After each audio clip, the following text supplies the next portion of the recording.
Hello, everybody, and welcome to Experts on Expert. We have a very fun guest today. Yeah. Reshma Saujani. She was wonderful.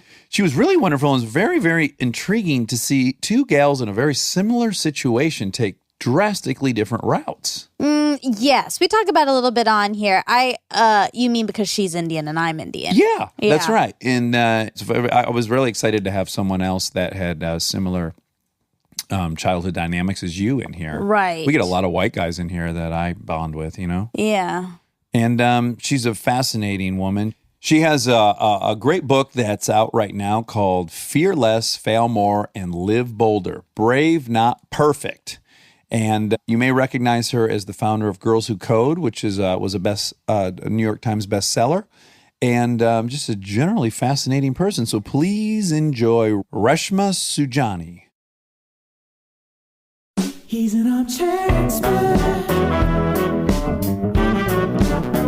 He's an armchair expert.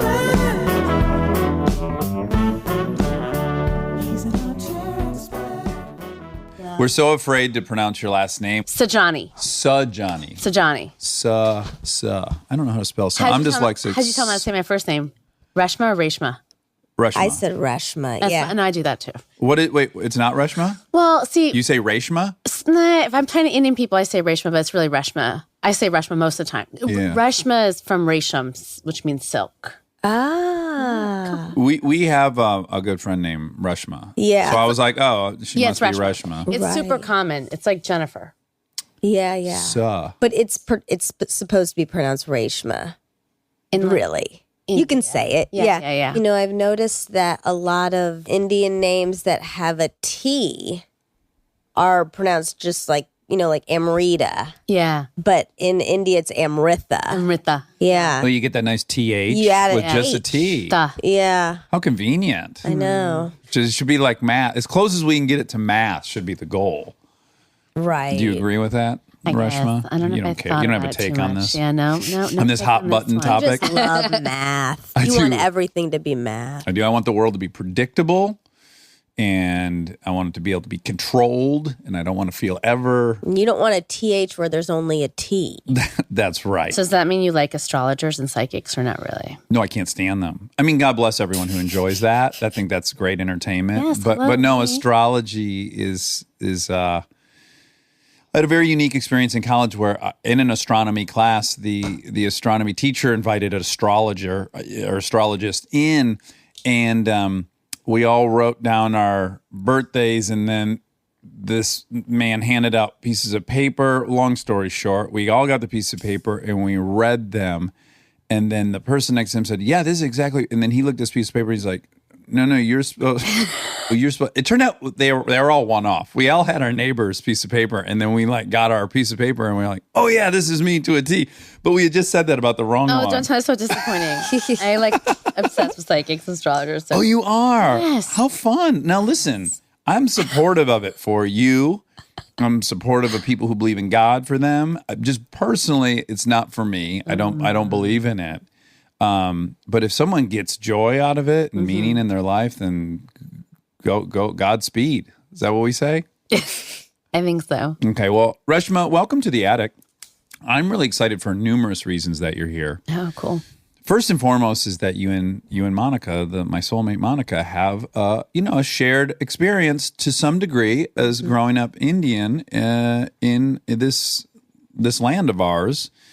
But right away I asked you, which is probably uncouth of me, but I said your parents maybe were North Indian. So I know you're a little darker. Wow. He did. And then I thought, oh, well, will these two experiences be as compatible or paralleled as I was hoping for? But let's find out. I want you to have a sister to bond with. I know. About You're the experience. dying for me to have Yeah. a companion in my experience. But so Reshma, your parents left India at some point and they ended up in Uganda, yeah? Yeah, 2 generations of my family way back when. Oh, so your parents were born in Uganda. My father was born in Uganda, and I think one set of my grandparents were born there. So they were brought over by the British to build railroads from Kampala to Mombasa. Oh, okay. British imperialism always starts there. Yeah. So there's tons, if you go to Africa, there's tons and tons and tons of Indians there. I mean, Mahatma Gandhi had this powerful, like transformative experience in South Africa. So there's a lot of us there.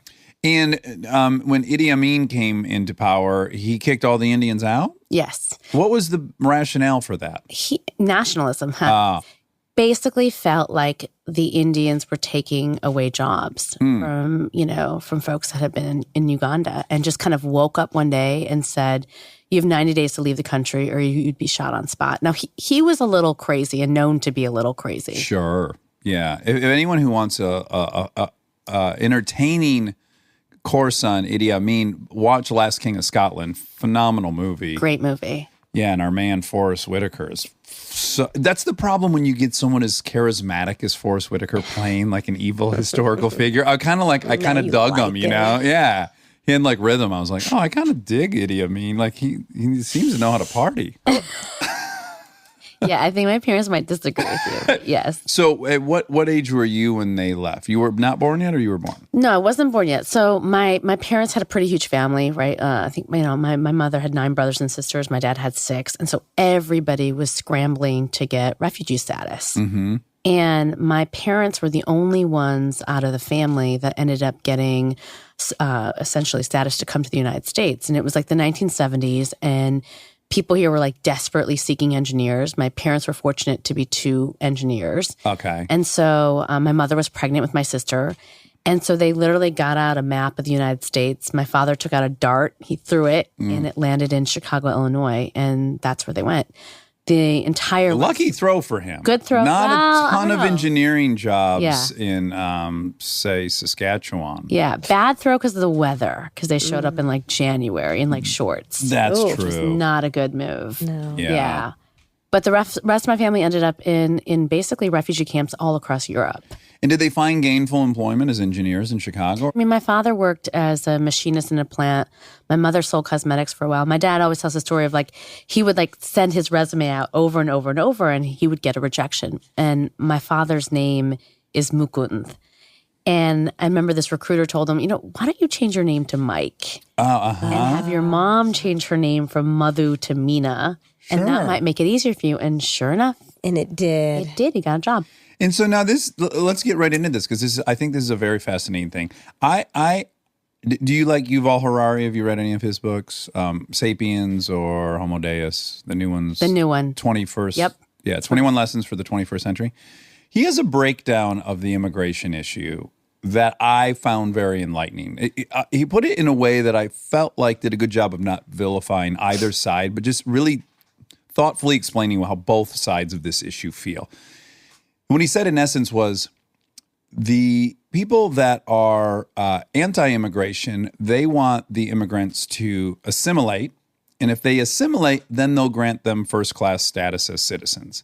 And the people who are very pro-immigration are like, come here, we'll grant you first-class status, and then you assimilate. It's not that they really disagree on the two components of immigration. It's the order of which. Yeah. And I just found that really fascinating.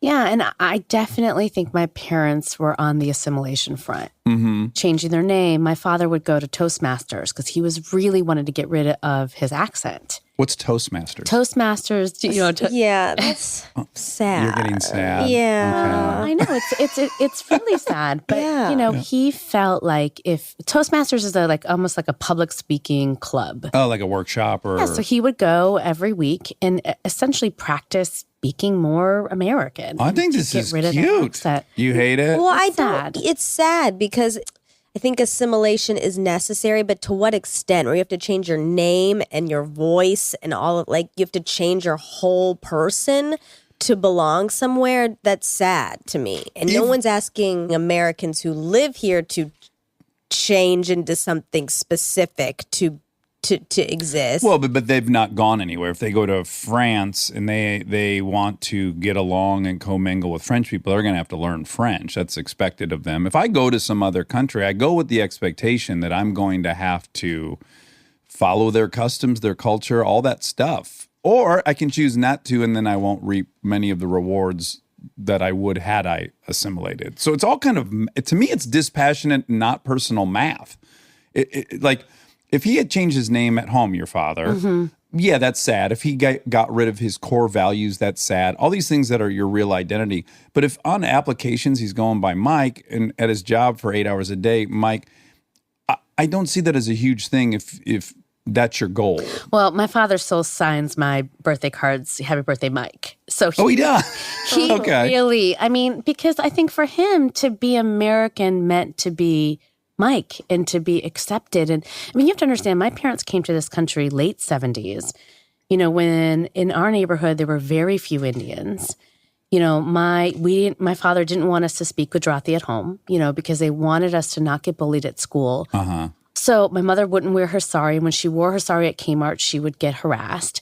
So it was about protection and wanting to be safe and make sure your children were safe. And so a lot of that, you had to deny who you were. And I don't know how, Monica, you grew up, but I definitely, up until 12 kind of went through the same thing. I wanted to be white. I was mad that I would go, I remember distinctly going into Kmart and wanting desperately one of those keychains that had my name on it. Oh my God. I had that exact same. And going round and round and round. And I'm like, God, why didn't you just name me Rachel? So I could have one of these keychains. And it was really, really traumatic, right? As a child, to not feel like you belonged and to kind of be embarrassed when your friends came over, or maybe your mom made Indian food and it smelled something. Or, I would say, I write about this in my book. It's like, or, in our culture, you what we call, you bug-a-log someone's feet. So you touch an elder's feet out of respect and praying that my parents wouldn't ask me to do that when I had friends over. Oh, sure. But, the whole thing was shaming, and being invited to a christening and pretending I knew knew how to read the Bible and, denying that I was a Hindu. And so a lot of it was about shame and denial. And I think that that's really, really hard.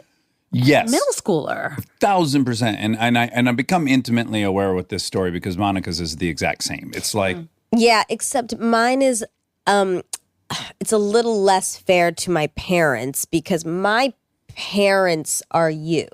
My grandparents came and... Well, not your father, right? Your father my came... dad, but he's he's his own thing. He's his own love thing.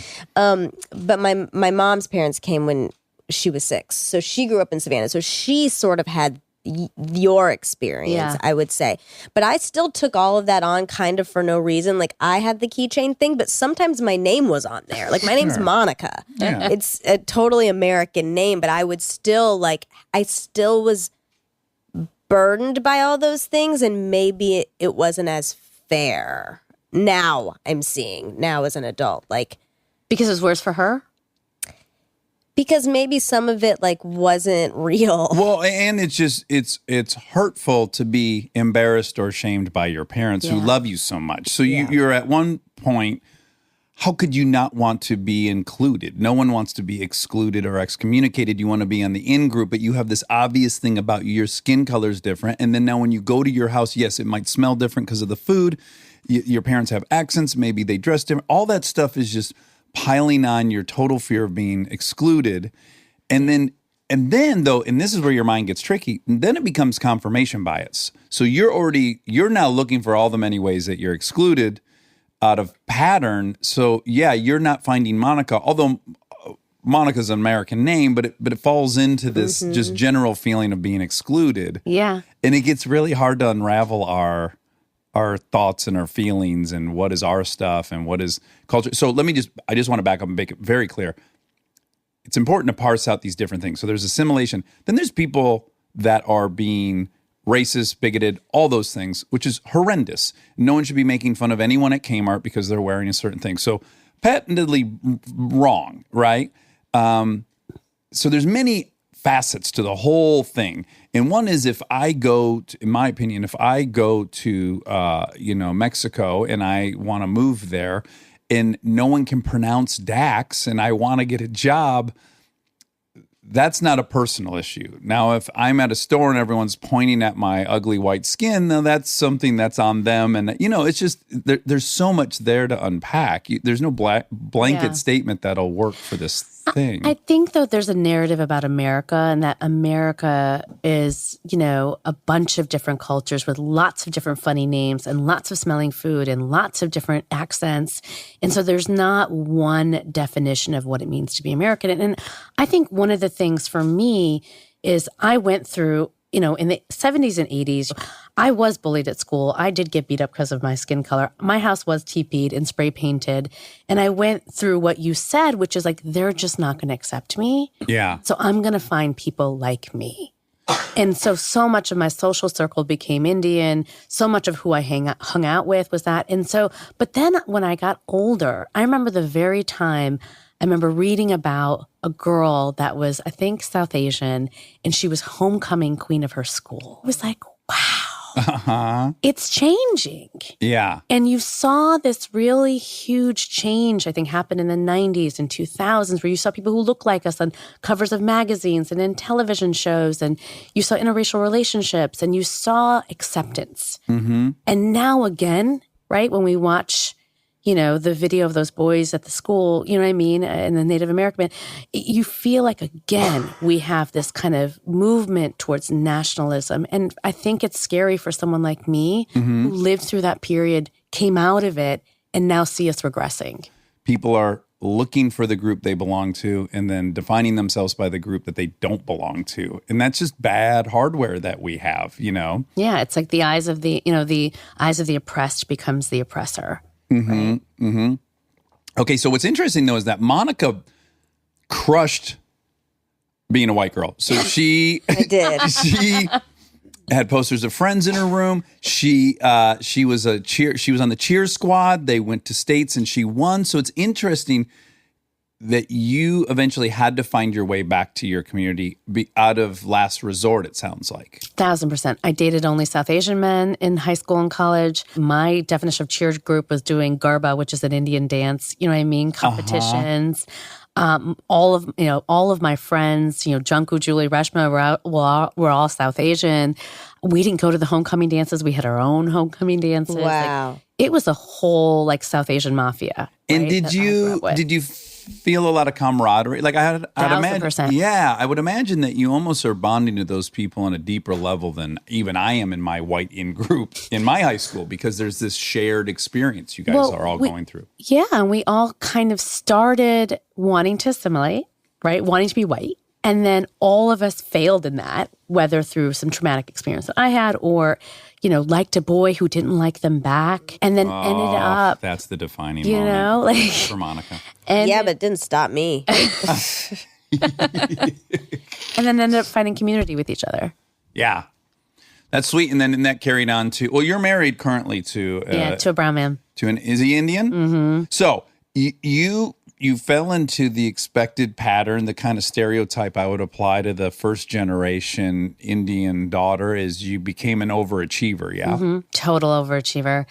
Valedictorian in my high school, essentially valedictorian of my college, straight A's, perfect grades, perfect Indian daughter, went to all the right schools, had all the right jobs. I remember when I got an internship when I was working at a law firm over the summer, I took my first paycheck home and my father framed it, because he had never seen so much money before. I mean, I was the quintessential good Indian daughter living the great American dream. Yeah. And I was supposed to be happy. Now, this is so anecdotal because I only have about 4 Indian friends, but one little pattern that seems to emerge, and again, this very well may just be a general immigrant pattern, but it feels specific to y'all, is the parents' obsession with security and safety. Well, I think it was first, personal safety. So I don't know about you, but I wasn't allowed to be in a car with a boy until I was 17. I wasn't able to date. I wasn't able to go to sleepovers. Were you allowed to go to sleepovers? Oh, yeah. Oh, see, I was not allowed to go to sleepovers, in fear that someone would molest me. Oh, right. Sure. Yeah, the caution. There's a lot of caution and coddling and protection. I mean, I never learned how to ski or do anything that was mildly dangerous. And then there's the financial security. So I think what's different in a lot of ways how we raise young women here in America is my father wanted me to get a great job and make a lot of money and have financial security, because in many ways that would make me more appealing to a man who would then marry me. And then I wouldn't have to work, right? If I didn't want to. Yeah, I'm kind of impressed. Again, I know far too few people to be making these assertions, but I will just say that there seems to be, at least comparatively between different groups, a kind of a lack of misogyny, or at least this, encouragement for women to find real employment and real careers. That at least seems to differ from some of the groups that come here. Do you think that's specific to? But not if it's for the purpose of being an attractive mate. That's still misogynistic. Sure. Is that the reason? Yes. I have not experienced that, but it's common. I think that's really common. Let's put it this way: culture. there's an expectation that your daughter is still going to be a professional. It's not like some other cultures where your expectation is your daughter's going to find a good husband that'll provide for them. I think your daughter's going to become a professional, so she's more appealing to the husband who's going to take care of her. Like, so for example, what's wild is, when you think about, obviously my work is in the gender gap in technology, but in India, for example, you don't have a problem of women entering the technology workforce. You have a problem of keeping them there, because when they get married, they're supposed to leave and be a good wife. And so a lot of the intervention is actually happening with mother-in-laws to basically, essentially sell them, right, on their daughter-in-law staying in the workforce. Being a mentor and saying, absolutely, don't give that up. Yeah. Yeah. Okay, so you find your way to Harvard, where you get a master's degree in public policy. You did poli-sci as a BA. Yeah. And then you went to Yale Law School. This is the first time I've ever read this. What is a Juris Doctor? A JD. Okay, what's a JD? That's just like your degree you get. Law degree. Your law degree. It's a law degree. Yeah. But it's a doctorate degree.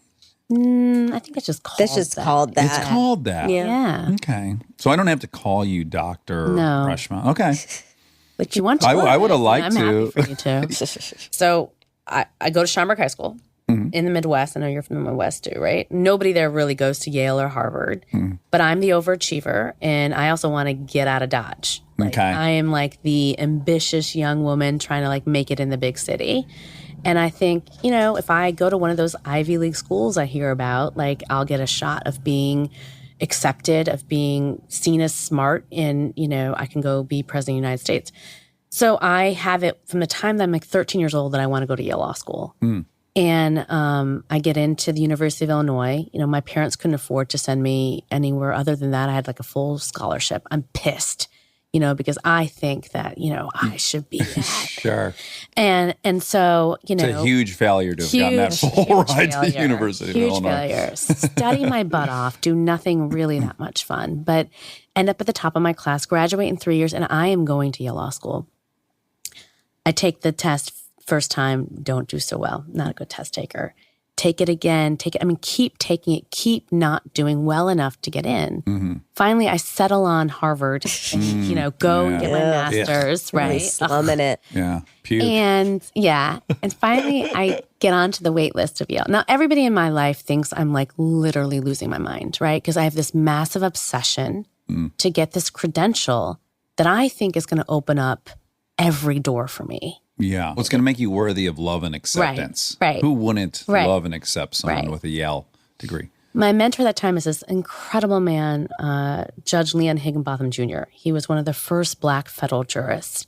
He becomes my mentor, and he says, "Don't worry, Reshma, I got you. I'm going to write you a recommendation letter, and you are going to Yale Law School." Right before he does that, he dies. Oh. No. That's like a movie. I'm devastated by his death, but I'm also devastated that Sure, yeah. I got this recommendation letter, right? Yeah, you can have multiple feelings about it. Selfishness. So I remember going to the funeral and kind of like hunting for, the head of Yale, because he's supposed to be there, right? So, hey, the dead guy, he was like, he'd already drafted, I believe, a letter. Did he get anything to your desk? Yeah, did you see anything pass over your desk? This is how pathetic perfection is. And finally, I get an appointment to meet the dean of Yale. And, I walk in like clutching that 10-year-old U.S. News and World Report that showed that Yale was like #1, and basically try to convince this guy to let me in. he doesn't call security. He here's my case. And he basically was like, look, I can't let you in. But go to any of the amazing schools you've got into, Georgetown, you know what I mean? Penn, UVA. And if you get into the top 10%, I'll let you in. So sure enough, I'm disappointed. But I go to Georgetown, failure. And I end up getting in the top 10% and then transferring to Yale Law School. So now my dream is happened. It's a very scary place, right? To accomplish whatever weird thing you decided was going to make you whole. Totally. Because it doesn't really work that way, does it? Nope. Got there and proceeded to party my ass off for 2 years. Oh, good for you. Thank You were overdue, it sounds Thank you. like. I was totally overdue. But yeah, it wasn't the magical ticket, right? And in many ways, I had to meet new friends and I was a year late and I had to make new relationships with teachers. But I was just, again, so thought that this was going to credentialize me and everything would change. And that certainly wasn't the case. Fill that big hole in you that only astrology can fill. Yes. Okay, so you graduate. I graduate with a shitload of debt. Okay, great. I'm Congratulations. Thank you. I'm $300,000 in student loan debt, now, right? Because I'm racking up these credentials to get to the credential. I always like to put that into context. Just to have a $300,000 debt, you have to now go generate $600,000 so that after tax you can pay this up. So it's really these debts are really you got to go out and make $600,000 in a hurry. Right. And my family, was, working class, middle class. My father didn't pay for my student loan debt. I was taking out those loans. And so now, and the reason why I wanted to go to Yale was because I wanted to change the world. I wanted to be a public interest lawyer. But now I got to go work for the man. Sure. Because I got to go make money to pay off my debt. Well, hold on, though. I want you to own because this is a very safe place to do it. You also wanted that money, right? It's not like you were a fucking altruistic angel by design. Right. Who doesn't want money at 27 years old? Well, especially coming from a family where a night out was Taco Bell. Sure. Right? Where any family, mine too, where we were broke, so you fetishize money. There's no way you're going to transcend that just magically. Totally. And those internship programs at those fancy law firms certainly helped that happen, right? Because now you're eating in restaurants that your parents certainly weren't going to. You're staying in hotels that yes. Okay, thank you. And so that's my version of the Bill O'Reilly no spin zone or whatever his thing was. Well, mine's all about emotions. Right. And then you also think, well, okay, I can pay that off. I can work for the man, have a little fun. Yeah. You know what I mean? Have some freedom, have some money. Nest egg, maybe. Make a little nest egg and then go do what I want to do. Right. And that didn't happen in the timeline I wanted it to happen. Here's the big trap, right? Is we have all these little barriers we're gonna cross, and then we can do the thing we want, right? And it's all arbitrary and totally made up in our head. But the nest egg, right? Well, let's get the nest egg, then we can go do good. And then the nest egg, whatever you decided that was a safe nest egg, that evolves every time you reach the goal of the nest egg, right? There's no end to any of these fears, except for actually treating what's causing the fear. Right. Okay. Anyways, I'm getting excited and it's about that your whole story. study about how there's a marginal rate of happiness increase by how much more money you have. Yeah, plateaus after $200,000, and then it diminishes after $3 million a year or something like that. Yeah. Right. Totally. Some Malcolm Gladwell book stated that eloquently. Yeah. So I'm working at these securities law firms. And you're defending people who have been charged with securities fraud. Yeah. Horrible people. But I'm also doing pro bono work, right? So I'm keeping my conscience in my mind. You're doing asylum seeking? Doing asylum seeking work. I'm doing, I had started right when it was, after 9/11. And so there were a lot of South Asian immigrants, Pakistani immigrants who basically, because of the Patriot Act, had to show up to the federal building and basically prove that they were citizens. And so many of them were terrified. And so instead of showing up, they were just packing their stuff up and leaving. But some people needed to be defended and stayed. And so, I was doing that work with the South Asian community. I was always into politics. I worked on campaigns since I was 18. So I was organizing. I had started this group, South Asians for Care, and mobilizing the community to get involved in politics. And so that night job becomes really what I'm focused on. And I'm a subpar attorney. You know what I mean? By day. Stay tuned for more Armchair Expert, if you dare.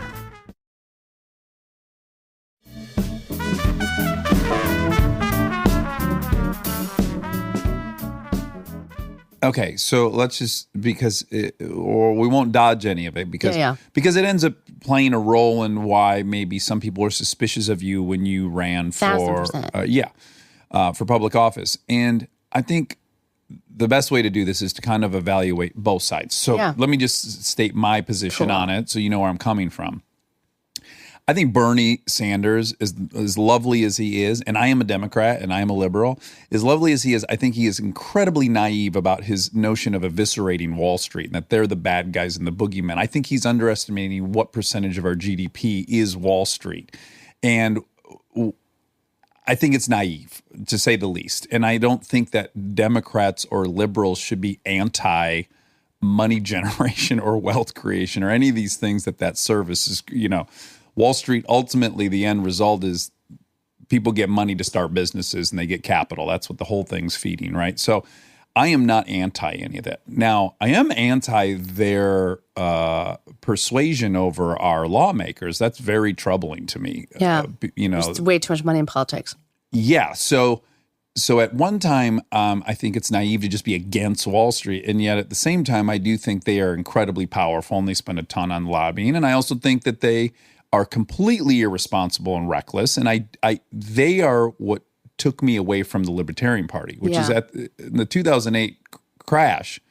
When I started learning really what happened and recognizing that there were maybe some total of 60 billion toxic subprime loans that they had piled on a $1.9 trillion of derivative market on top of this. And that's what collapsed our economy. I was like, oh no, they need to be regulated at all times. If you're expecting people who have the singular goal of making money are going to make ethical decisions, that's just, is crazy naive. Right. Yeah. And look, I mean, and we're seeing that in tech right now, right? You're seeing the same kind of, when I started working for a law firm or working, in financial services, it was during a time where it wasn't, Wall Street wasn't seen as a bunch of crooks, right? Okay.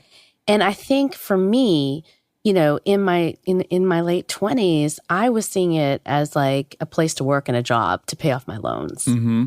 And I wasn't until I remember sitting there when the financial crash happened, standing in the trading room, watching people's homes being foreclosed on, having my father on the line talking about what's happening, with our home. And I'm like, where the fuck am I? Like, what am I doing? Yeah.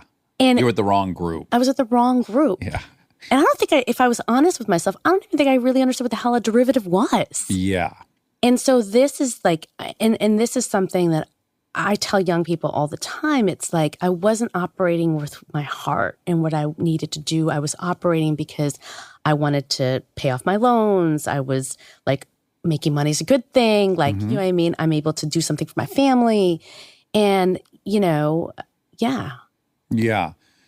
You can do that, but then it's not really an esteem builder, right? It's not like it makes you... It doesn't make you happy. But I also think it's hard, right? Like so many young people I talk to right now, it's like they have a shitload of debt. Mm-hmm. They don't get to go take the public interest job or take the route that they want to take because they have some real bills that they have to pay. Yeah. Or maybe they should just not pay them and default on it. Then there'll be a big crash and we'll have to redesign the whole thing. Okay, so you first ran for public office in 2010? Yep. You ran for a seat in the House of Representatives against an incumbent Democrat. There was some miscommunication. You believe they were going to give up their seat to try to run for the Senate, and then she decided not to do that. So I I'm working, as a lawyer in the financial services sector. I'm like depressed, right? I remember it was like I watched, I was active on Hillary's campaign. She had this line in her concession speech where she said, just because I failed doesn't mean you shouldn't try too. I'm this young woman working in politics and I'm like, I got to get out. And I remember having this conversation with a best friend and she was like, my friend Deepa was like, just quit. And I'm like, I can do that. Right. And so I did. And at that time, Carolyn Maloney, who I ran against, was considering primarying Kirsten Gillibrand for Senate. And it was the word on the street that her seat was going to be open. Uh-huh. And I was like, I can run for Congress. And for so long, I was so active in politics. I just remember all these women telling me, you should run, you should run, you should run, you should run. I'm like, here it is. Yeah. Like, here's the opportunity. And so I talked to, pollsters, campaign managers, all this stuff. And everyone's like, you would be a great candidate. And then, basically quit my job, get ready. And then she decides not to challenge her. So now I find myself with the choice of running against an incumbent. Now, obviously, in this past election cycle, that's been very done and celebrated. But when I was thinking about doing it in 2010, it was crazy. It was a crazy, crazy, crazy thing to do, to run a Democratic primary in New York City against a woman. But I didn't think it was all that crazy. And I decided to do it. And you were the first Indian American woman to ever run for Congress. I know, which is nuts. Whoa. Yeah. That's crazy. Yeah, it's kind of cool, right? So now, okay, let's get into, now this is something I feel like I can relate to you on. So when you make a movie, when me, in my case, write and direct a movie, it's 2 years of my life. It's 2 years of my life, and then there's a campaign to let the whole world know that I've done this, right? And there's commercials, and I go on talk shows, and I do interviews, and then ultimately that thing comes out on a Friday, and it either fucking crashes or it's a big success. In my case, it's crashed 3 times. And it is a unique brand of embarrassment to have been so publicly out in front of something and to have it fail publicly. It feels so unique. And I often think during elections, like the only people that could probably really relate to this is people who've run for office. Just it'll be so joyful for me to hear because you lost by a lot, right? A lot. Yeah. A lot. Like 81% to 19%. Thank you for reminding me. Yeah. Well, you owned it in your own book. Yeah, So I would have not, had totally you not owned it right in the beginning. It was horrible. And I didn't think it was going to happen. That's the crazy part, right? Yeah. I mean, first of all, it was the best 10 months of my life. And I had no idea what I was doing. I remember my first interview was on Chris Matthews, and he was so mean to me. And I didn't even know where to look in the screen. Like, my friends and I, the only thing we knew how to do was build a website. And we raised $50,000 from Indian aunties that were just so happy, an Indian girl was running. But I convinced everybody I was going to run. John Legend did a fundraiser for me, Jack Dorsey, Whoopi Goldberg. I mean, it was and we were front page of the New York these Times people believe in me. Right. I have to too. I was the first tech candidate. We were using Square for the first time and group texting, and it was awesome. It was also bad because I didn't, I got hit a lot because I was running against the establishment. And, I didn't. Also a woman, there's something about it that maybe intrinsically feels anti-feminist or something. Why would you be trying to dethrone this successful woman we're all celebrating? Was that an element of it? Oh my God. I mean, I remember Geraldine Ferraro was ferociously calling people to get me to drop out. Sure. My hero, Yeah. right? It was so gut-wrenching. But for me, in my feminist mind, I feel like all elections should be women running against each other. Wouldn't that be an amazing world? Sure. Yeah. But for that generation, they fought so hard to get there. It's how dare you challenge me? And I think that that's a point of contention, quite frankly, we're going to see in more elections where I think women of a certain generation, we've been competing against women our whole lives. That's actually a good thing. Yeah. That's a celebration of how far we've come. But people were not, the establishment was not happy. They didn't think it was cute. No. And people and people were really, really, really, really wanting to see, me fall on my face. Yeah. Young people of color were right on, because they, here I was, this young daughter of refugees, running on a campaign about innovation and excitement. And people were great, this is what we need to really rock up, and change the system. Yeah. So, it's funny when you run for politics, I'd be standing on the street corner at the subway stop. People are I vote for you. I vote for you. I vote for you. So people who are voting for you are telling you you're voting for you, or they're just telling you to make you happy, right? Well, who knows? Who knows? I deal right? with this too. Do they really like parenthood, or they just don't know what else to say? Right. So on election day, It can be misleading though, right? oh my God, it was totally misleading. Yeah. I'm telling people it's going to be really close. We need every vote out there. We'd even gotten this victory party, this hotel room. My organizers had decorated the entire room in these post-its. So we had all these kids volunteering for my campaign. And you just feel like you're letting everyone down that donated. Everybody. Everybody. Ooh. How? Okay, so what's the first week after that like? Well, Is it the most unique week of your life? yeah, I mean, that day was brutal because, like, I didn't have a concession speech and I had to call her. And I had to get in front of all my organizers that night who were crying. The thing was, This is a I know. unique brand of torture that we sign up for. Well, It's I on remember us. I had this young woman who was with me the whole time, Rebecca, and she was standing there in the hotel room. And I wanted to cry so bad. And she's staring at me, just watching what I'm going to do. And I just like held it in. I didn't cry. I had to call up Carolyn Maloney, who was, and, congratulate her. I had to get up on this like podium and like talk to my, hundreds and hundreds of supporters while they're all crying and just keep it together. Yeah. Come back to my hotel room and just, and like You have a nice cry there, right? nice cry there. The next morning, You do some drinking? I didn't drink then. Okay. The next day. Okay. The next day I have to get it in a cab. It's bright out, right? It's like you feel like you're like worst hangover of your life. You don't want to open your phone or read the newspaper because like everybody is. Well, you're also convinced everyone that sees you is aware of your failure, right? Like you're Everybody. convinced everyone feels bad for you. Or Everybody knows. And I don't like people feeling sorry for me me either. at all. Hate it. Me too. And I remember I go to like my apartment, like close, and my husband was my boyfriend at that time.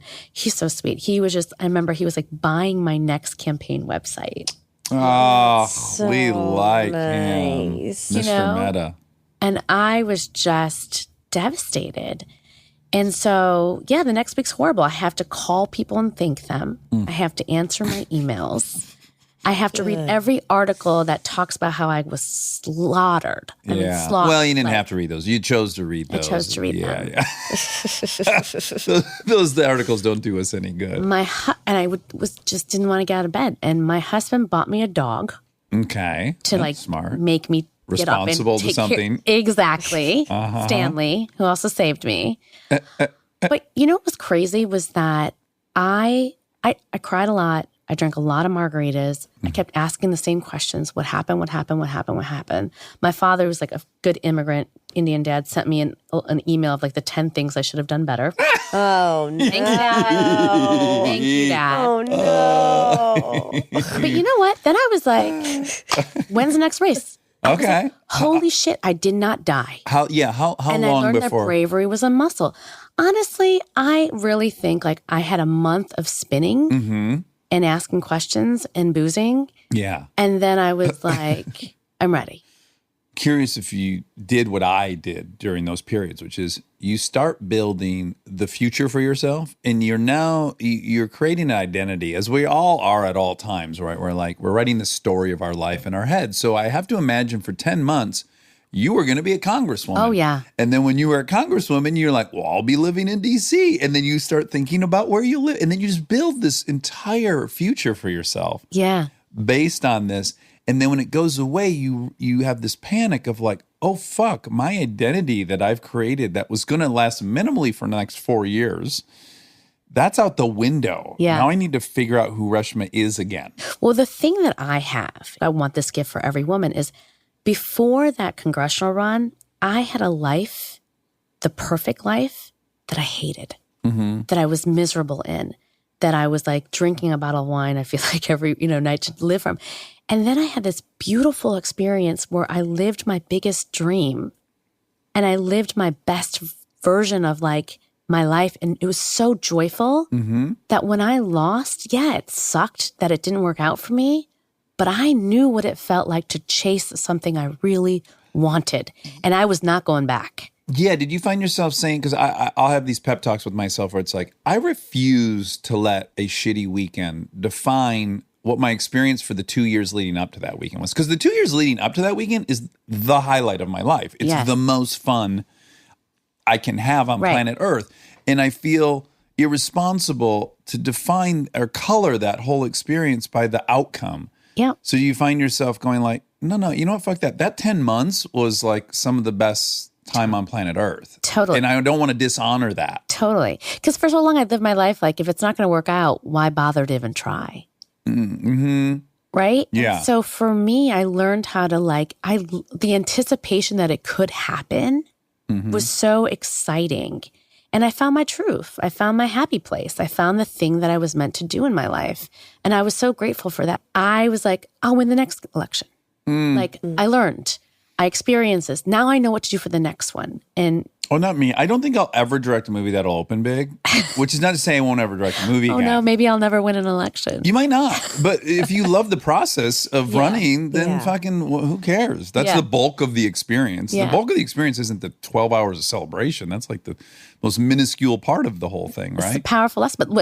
But this is it's like the difference between like excellence and perfection, right? In excellence, it's like you love the experience of getting there. I think that the more that the needle's pointed towards process, the more fulfilling your life will be. Right. Because you and I don't have control over outcomes, but we Right. have control over the process. We have Right. control over how hard we work, how kind we are to all these things, all the elements, all the ingredients in it. We do control, but the outcomes, that's not up to us. Some ways that's such a difference between men and women, right? So for us, it's like as little girls, we're like applauded for getting the A, right? And so we get used to that affirmation.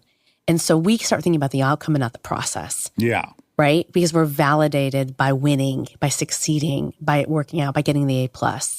And I think that for a lot of young men, for them, it's like their whole lives, they've been primed to love the process and to not worry about the outcome. And it's that switch. I wonder though, because I don't know a lot of, I think it's a human condition to not enjoy the process and just be aiming towards the outcome. I don't know many men that enjoy process. I think it's what all humans are trying. But I agree with you 100% that women are praised and expected to be perfect and angels and all these things. So I 100% agree with you about I think that. I'm thinking about a lot of male entrepreneurs who are starting companies. It's like so many of them love that startup process phase of like ideation and like getting their thing out there in the world. And many of them, once that thing's out there in the world, whether it's successful or not, right, they're right back into process.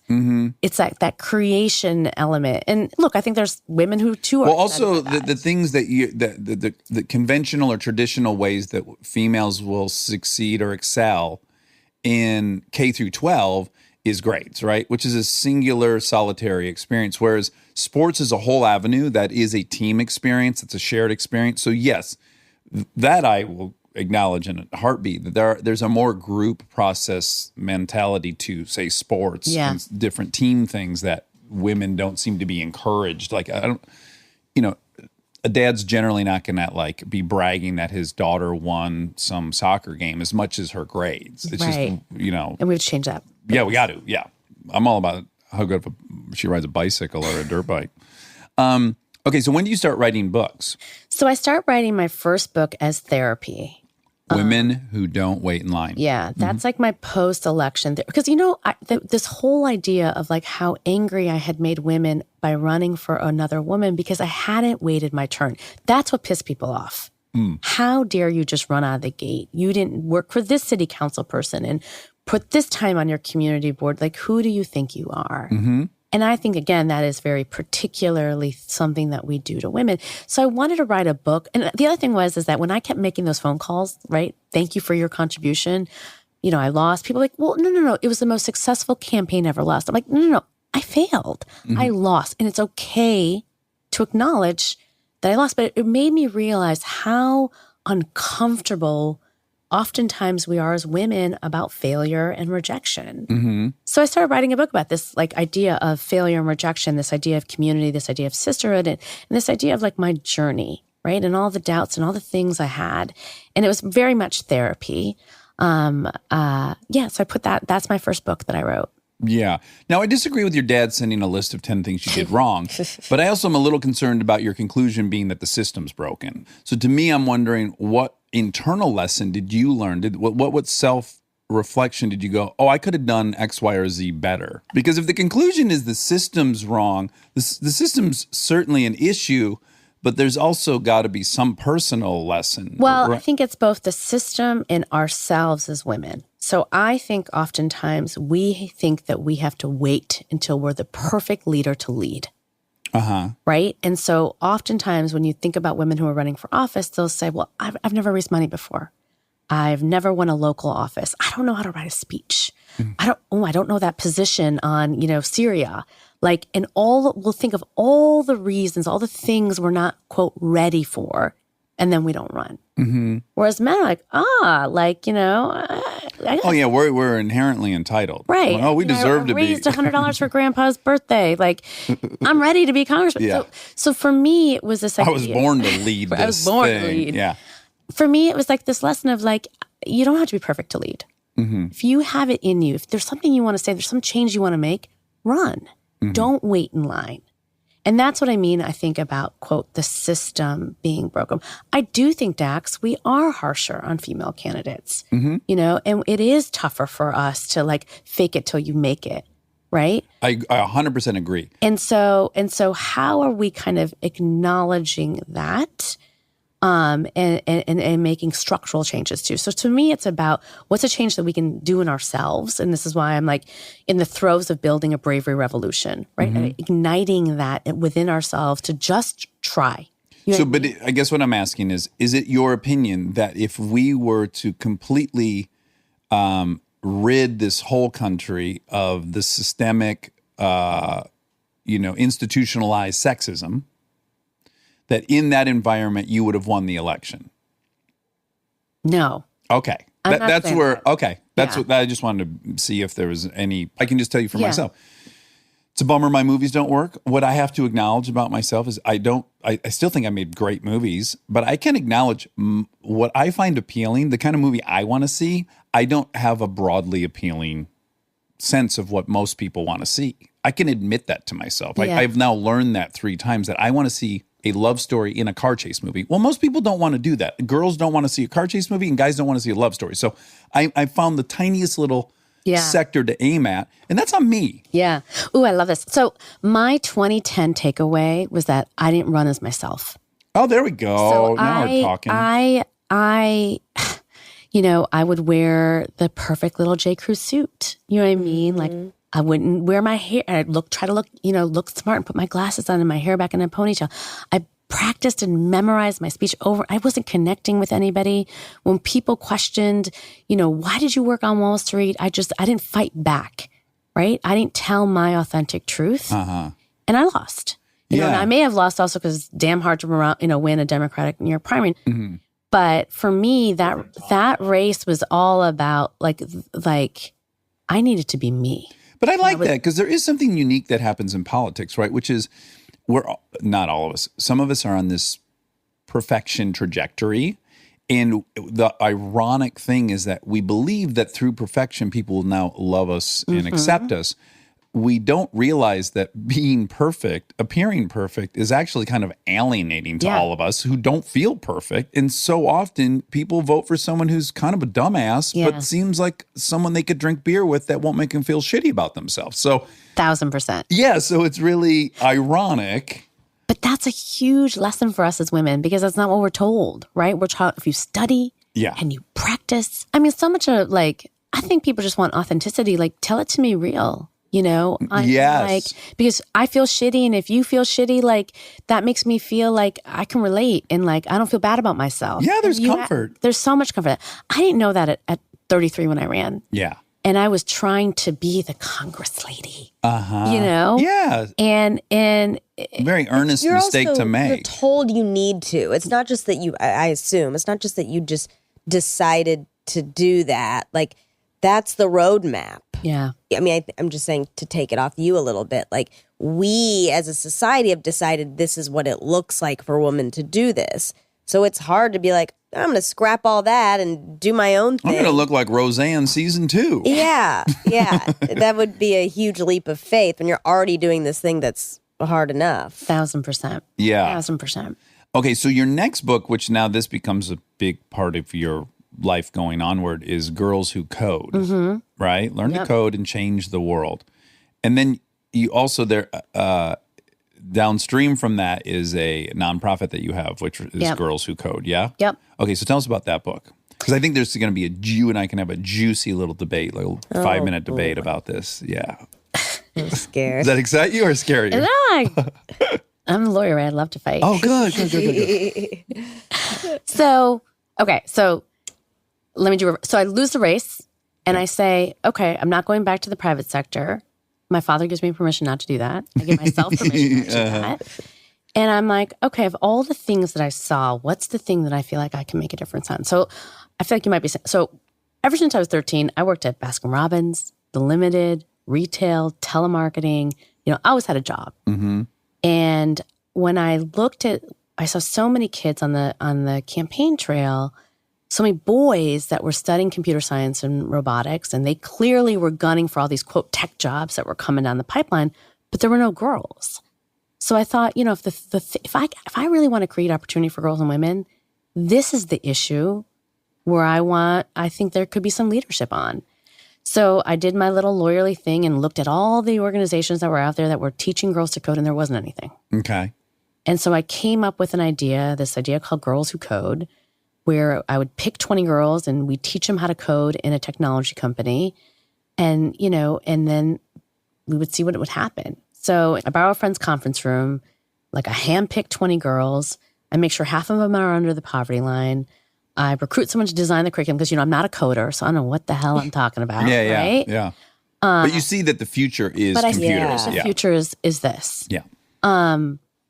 And we have this just remarkable experience where not only do these 20 girls learn how to code, the things that they want to build are like making the world better. So like Cora builds an algorithm to help find, find a cure for cancer because her daddy has cancer. Yeah. Leslie's building websites for Latinas, after Sandy because so many of them don't have Facebook pages and then their businesses have been decimated. So these girls are thinking about using coding and technology as a way to make the world better. And I'm that in itself is so why we need really qualified women to guide technologies, because they're just going to innately guide it in different directions than guys will. And we'll need all the things we need those things. Yeah, I totally agree with that.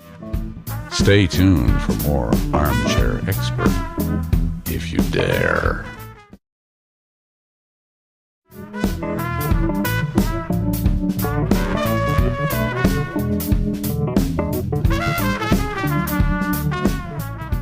So I see it and I'm like, this is it. And then I start building that organization. Now I also have a failed election in the middle of this again. Right. I didn't want to make you walk through it twice. But yeah, we can acknowledge that. The same. We can acknowledge it. Right. And yeah, so I've spent the six and the thing that's maybe different about this second election is I run as Reshma. I still don't get elected. And it emboldens me to say, you know what, if you're not going to elect me on a platform to get kids in New York City computer science education, I'm going to do it anyway. Yeah, I dig that. And 6 years later, I have taught more kids to code than the DOE has, Yeah. And so, and also you always say you never know where failure takes you. Well, thank you. That's exactly what I was just going to say. Having a very flexible identity is very useful in my experience in my life, which is you can aim at one thing and then that doesn't work out. But then along the way, this other little rivulet opened up and then you can explore that. And as long as you're willing to, if you're not so locked into your identity and what you're supposed to be, you may discover something that you're brilliant at. Right. And you may end up somewhere that you're grateful to have ended up. And that, to me, seems to be the case with you. So grateful. Yeah. So grateful. Because, I've made more change as the CEO of Girls Who Code than I would have if I was elected in either one of those positions. Mm-hmm. But I didn't see that when I was in it. And so the second book basically is I would often go speak at places in the deep heart of our country where they didn't have Wi-Fi at home or in the schools, right? Communities that are decimated by the heroin epidemic. And and parents whose jobs have been, taken away because of computers. And for many of them, they know that they want their kids to have opportunity too. And as crazy as it is, sometimes a book, as analog as it is the way to actually share knowledge.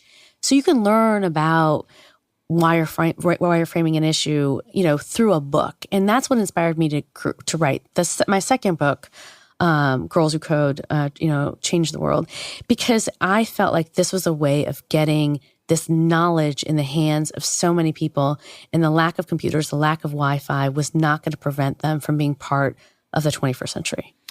Yes. And so, and then the nonprofit has the express goal of ending the gender gap Yep. in employment rate Yep. in tech. Yep. Okay. So here's where we can get juicy. Okay. Now, I am 100% on board with equality of opportunity. I'm very nervous about equality of outcome. Establishing standards of equality of outcome, trying to regulate equality of outcome.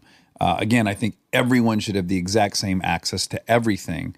But I think if we are going to, at some point, look at the amount of structural engineers in America and find that 70% male, and then our conclusion is that there's systemic sexism, I don't think that's necessarily the case. So, Ooh, we're gonna have a nice yeah. debate right So now. how open are you to the notion that genders are going to populate different fields, and that they may be drawn to that and they may not be drawn to that, and that if we insist that the outcome is 50-50, that we might be ignoring some biological component that some people are drawn to different fields. Oh, great. Okay. So what we forget in this topic is that basically in the 80s, 37% of computer scientists were women. The world's first programmer was a woman. I was just reading this awesome book on Hedy Lamarr, right? And how she was just like badass scientist.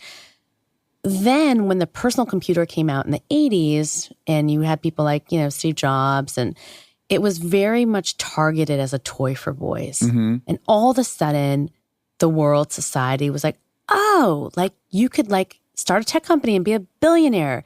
That's a boys thing. And we started pushing girls out. And this happened culturally. Well, how did we push girls out? So I this just want to be happened clear culturally. about that. So remember Weird Science, Revenge of the Nerds? Yeah. We basically birthed the programmer, which is like a dude in a hoodie somewhere. Mm-hmm. And all of a sudden, we start sending these messages to our girls through culture, through magazines, through movies, through school, Yeah. that math and science is for boys. Computers are for boys. And slowly the numbers basically go from parity and start dropping till they're at now 18%. Okay. This happens at universities. This happens in Atari's coding camps, right? This happens everywhere. Mm-hmm. And we don't notice it. I'm putting my air quotes up. And so I think, so when you talk to any girl in the country and you say, describe to me what a computer scientist looks like, she describes a dude in a hoodie sitting in a basement somewhere, right? Drinking a Red Bull I love that. showered. I love that a hoodie's the essential component of this. Yeah. And listen, teenage girls decide what's cool and what's not cool. And culture has helped them basically say, this is not for me. Mm-hmm. And we've pushed them out. Mm-hmm. So to me, our goal is essentially to reverse that trend, to make coding interesting and cool, because most girls want to be change makers, right? So when you say to your little middle schooler, what do you want to do? She wants to like help animals or like fight bullying or like do something good. Yeah. So when you show them like, hey, actually you can code, an anti-bullying website. You can, build a microchip that Can be the tool by which you execute. they're like, oh, teach me that. So for us, our Girls Who Code, we're going to reach 185,000 girls that we've taught in less than 6 years. Because now girls are flooding the gates and saying, I want to learn. Mm-hmm. So we're increasing the pipeline. So to me, it wasn't about our brains are wired different. It wasn't that girls weren't interested. We were simply turning them off. And now I am turning them on. And you're seeing a difference. I also know computer programmers are hugely populated by people on the spectrum. This is also. I don't know if that's like a Real. because you don't want to have a drink with them at a party. You know what I'm saying? Like, I don't know if they're socially awkward. Now, that I might agree with you. So when we think about what's happening in tech companies and like, dude, how do you not know not to ask someone on a date when you're in the middle of an interview, right? It's like. It's the first girl they've talked to in 10 years.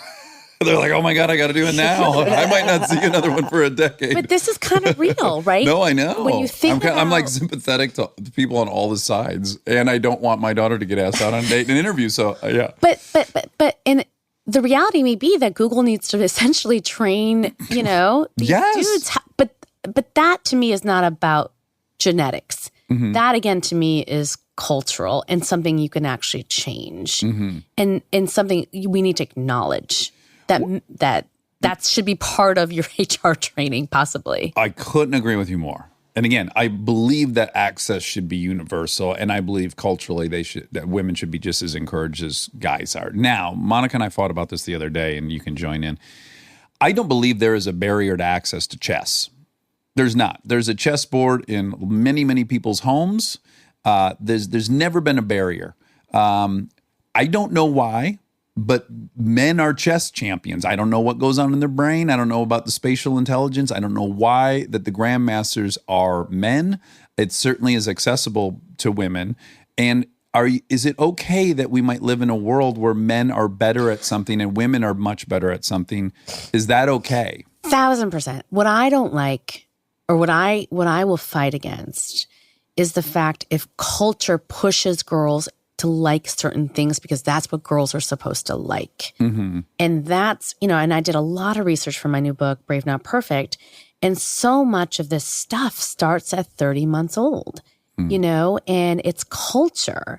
And so if naturally girls are more inclined to do this and we've presented both options fairly without judgment. Yeah. Then I'm okay with that. I mean, I still have teachers or parents who tell their daughters, are you sure you want to join a coding camp? I mean, aren't you worried about being popular? Uh-huh. That's the kind of stuff. Yeah, and it's so toxic. Prevalent. And I know your daughters are young, but watch a couple of years from now, you're going to be pulling your, you both are going to be pulling your hairs up because you're just I didn't teach you that. I know that's not happening in my home, but everywhere you look. I got to tell you, we watched this amazing documentary, The Mask We Live In. I don't know if you've seen it. Super relevant for you having a 4-year-old boy to watch, because even as someone who studied anthropology and recognizes that culture is the most powerful element in our life, even with that background, I'm watching this documentary about how we train boys to be masculine, how we basically beat empathy out of them. And we do all these things and they show these. They do these two graphs of 10,000 psychological exams on boys and girls. And we think of us as being so different psychologically. And what you find really is it's 91% overlap. And there's these little shoulders of 4.5% on this side and 4.5% on this side. And we hang everything on that. That's the full focus of what we look at, And so I'm watching it going, wow, I guess I wouldn't have thought that we are 91% similar psychologically. I guess I wouldn't have thought that. I've succumbed to this ad campaign, that I was born into. So I'm super aware of it. And I also may be proven wrong, which I'm totally open to. But I also am just, I get nervous about, trying to regulate through policy, law, something that the outcome has to be 50-50 in all these things. That makes me nervous. I don't have a problem with that. I love quotas. Good for you. I do. No, I'm serious. I don't think things change unless you actually mandate people to do things differently. And here's why. People don't give up power. And so when you think about having a job in technology, that's powerful. That's a new, right? Mm-hmm. That's where the money is. That's where the power is. That's where the fame is. So if you agree with me, that girls and boys' brains are not wired differently. And remember, girls outperform boys in math and science up until college. Yes. Yeah. Okay. That's another weird thing. There's been no barrier of access to mathematics. In colleges, women have been going to college for the last 50 years with a very high rate, and they're not drawn to mathematics. Right. Well, I think the thing is there's a lot happening in those college classes. So let me ask you, if you are the only one, right, and you're the only one with a bunch of boys, which we may have established are not that great about behaving around women. No. Right? Yeah, that's not a great experience for you. Mm-hmm. Secondly, if the teacher is making, you're really good for a girl, and then third, and the teacher has lower expectations of you, which trickles into them. Yeah. And third, and I will own this, and I'm on a mission to reteach women this, is you have that voice that all of us women have in our head that tells us we're not good enough, we're not smart enough, and we're mirrored in imposter syndrome. Those things are going to lead you to drop out. So half of women will drop out of their STEM degree. So we don't even know how many of them start, but don't finish because of these things, right? And so again, if you go back to saying, not an aptitude problem. But wait, just really quick. Women enter college in some significant number in the 50s, right? Yeah. And so all those departments at that time literature, writing, poli-sci, all the departments, the cultural sciences, they all are equally at that moment in time. Don't think women should have any business in any academics, period. Yeah. Any intellectual process, any professional outcome. The expectations unilaterally, they shouldn't be there, is my assumption. I don't think the math department in 1950 was uniquely thinking women shouldn't be here. More than the poli-sci, more than the law, more than anything. And yet they all enter in this group, and you see just very obvious numbers of what women are drawn to in those, what departments they funnel into. Are we allowed to acknowledge at all, though, that there could be some genetic, biological, gender component? Is that okay? I mean, I think it's okay to ask the question. I just don't think it's true. Okay. So, like, I think in my research, how would we explain the mathematics experience- thing, though? I mean, I think a lot of this has to do with culture. I mean, I had this little girl who won me, her mother won me, at her school auction. And I'm sitting there with Isabel and her mother, and, Isabel says to her mommy, well, mommy, I'm so bad at math. And her mom says, what are you talking about, honey? You're getting an A in math. And she says, well, Mom, we were in class the other day, and, the teacher asked me to answer the question, and I didn't know the answer right away. So instead, I just raised my hand and said I had to go to the bathroom. Uh-huh. This idea that we think we're either good at something or bad at something. So if it doesn't come to us right away, we'll say, so for a lot of girls, a lot of people, math doesn't come to them right away. Yeah. For boys, they're invigorated by the challenge, so they stick with it. Well, for girls, they say, you know what, I'm really good at reading, or I'm really good at anthropology. Let me just pursue that instead of math.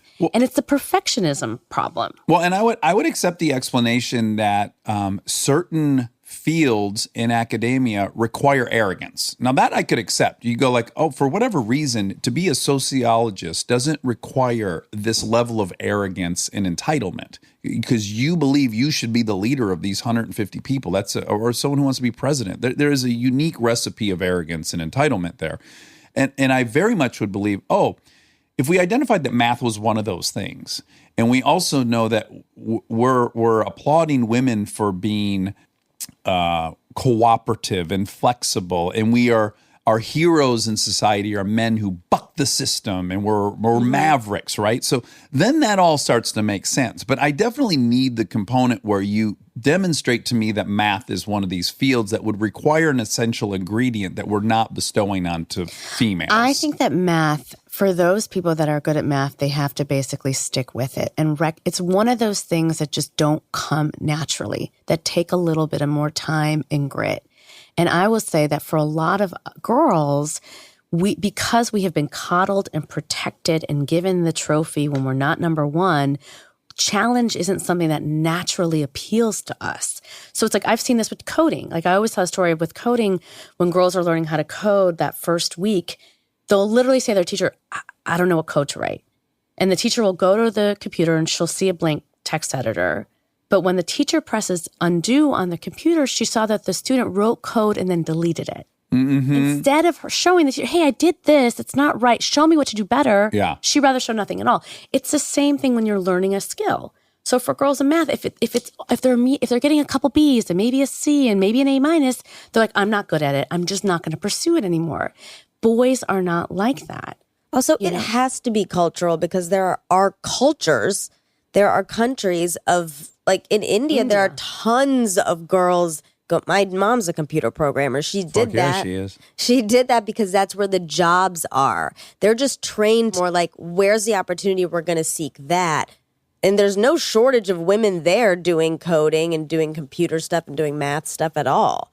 It's just a matter of I have no data on New Delhi University. I don't know who's in the math department there. But I would love that. That would be a great thing to know. That, well, no, because we can see in other countries.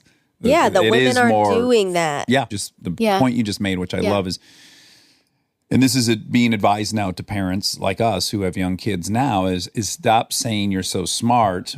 Say you be impressed by how hard they worked on something. That the thing to be applauded and admired is hard work, not that it came easy to you. Because they have these tests where they tell the kids they get it right, you're so smart, then they up the challenge of the problem. And the kids that were told you're smart bail out because they don't want to disprove this thing they loved hearing about themselves, that they were smart. But if you've been saying the whole time, oh my gosh, you worked so hard on that, that's so great, the hard work can still exist even if they get the problem wrong. Yeah. And it's challenging. I mean, one of my, this guy, Brad, is a teacher in computer science, was saying, when they're making like network cables, if it's wrong with the boys, he'll just take out his scissors. Nope, do it again. And with girls, you have to be like, that was good. You got this part right. Now try a little here. And so I'm of the mind that I think that we got to take the gloves out, stop cocooning them right in the bubble wrap, and just make them more resilient. We got to change the way we're raising our girls because we're getting it wrong.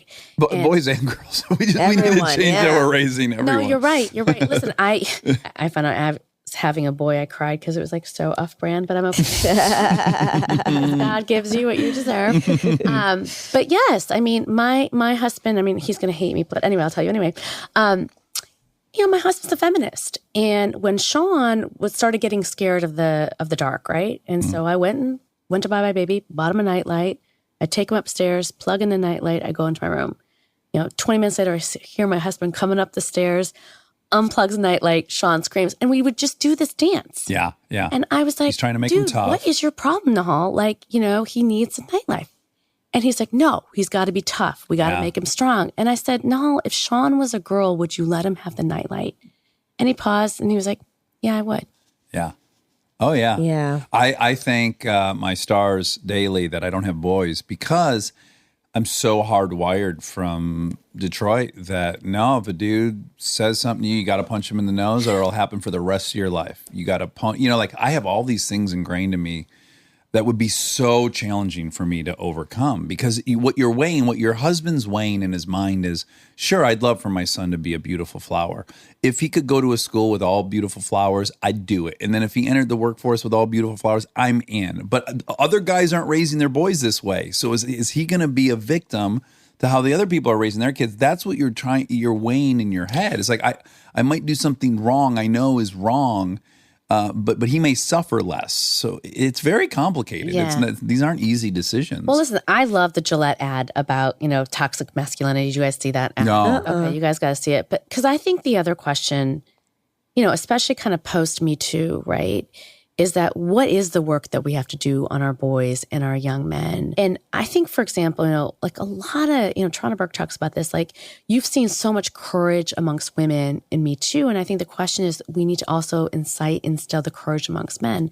I know men who will be in a party and hear a rape joke and they won't say anything and they'll come home and they'll be like, dude, I can't believe he said that. How do you teach them that it is okay to be a man and be like, dude, that's not cool? Uh-huh. Yeah, they have a cute term for it at my daughter's school called an upstander. So it's all about people who witness something and then they get involved and people get upstander stars and stuff. And I'm like, oh, this is awesome. Yeah. Like I love that. Yeah, the cool thing to be now is an upstander. And I'm I like, love this is that. awesome. This is part of the solution. I love that. Yeah, it's really neat. So you've been very successful with Girls Who Code, and that's fantastic.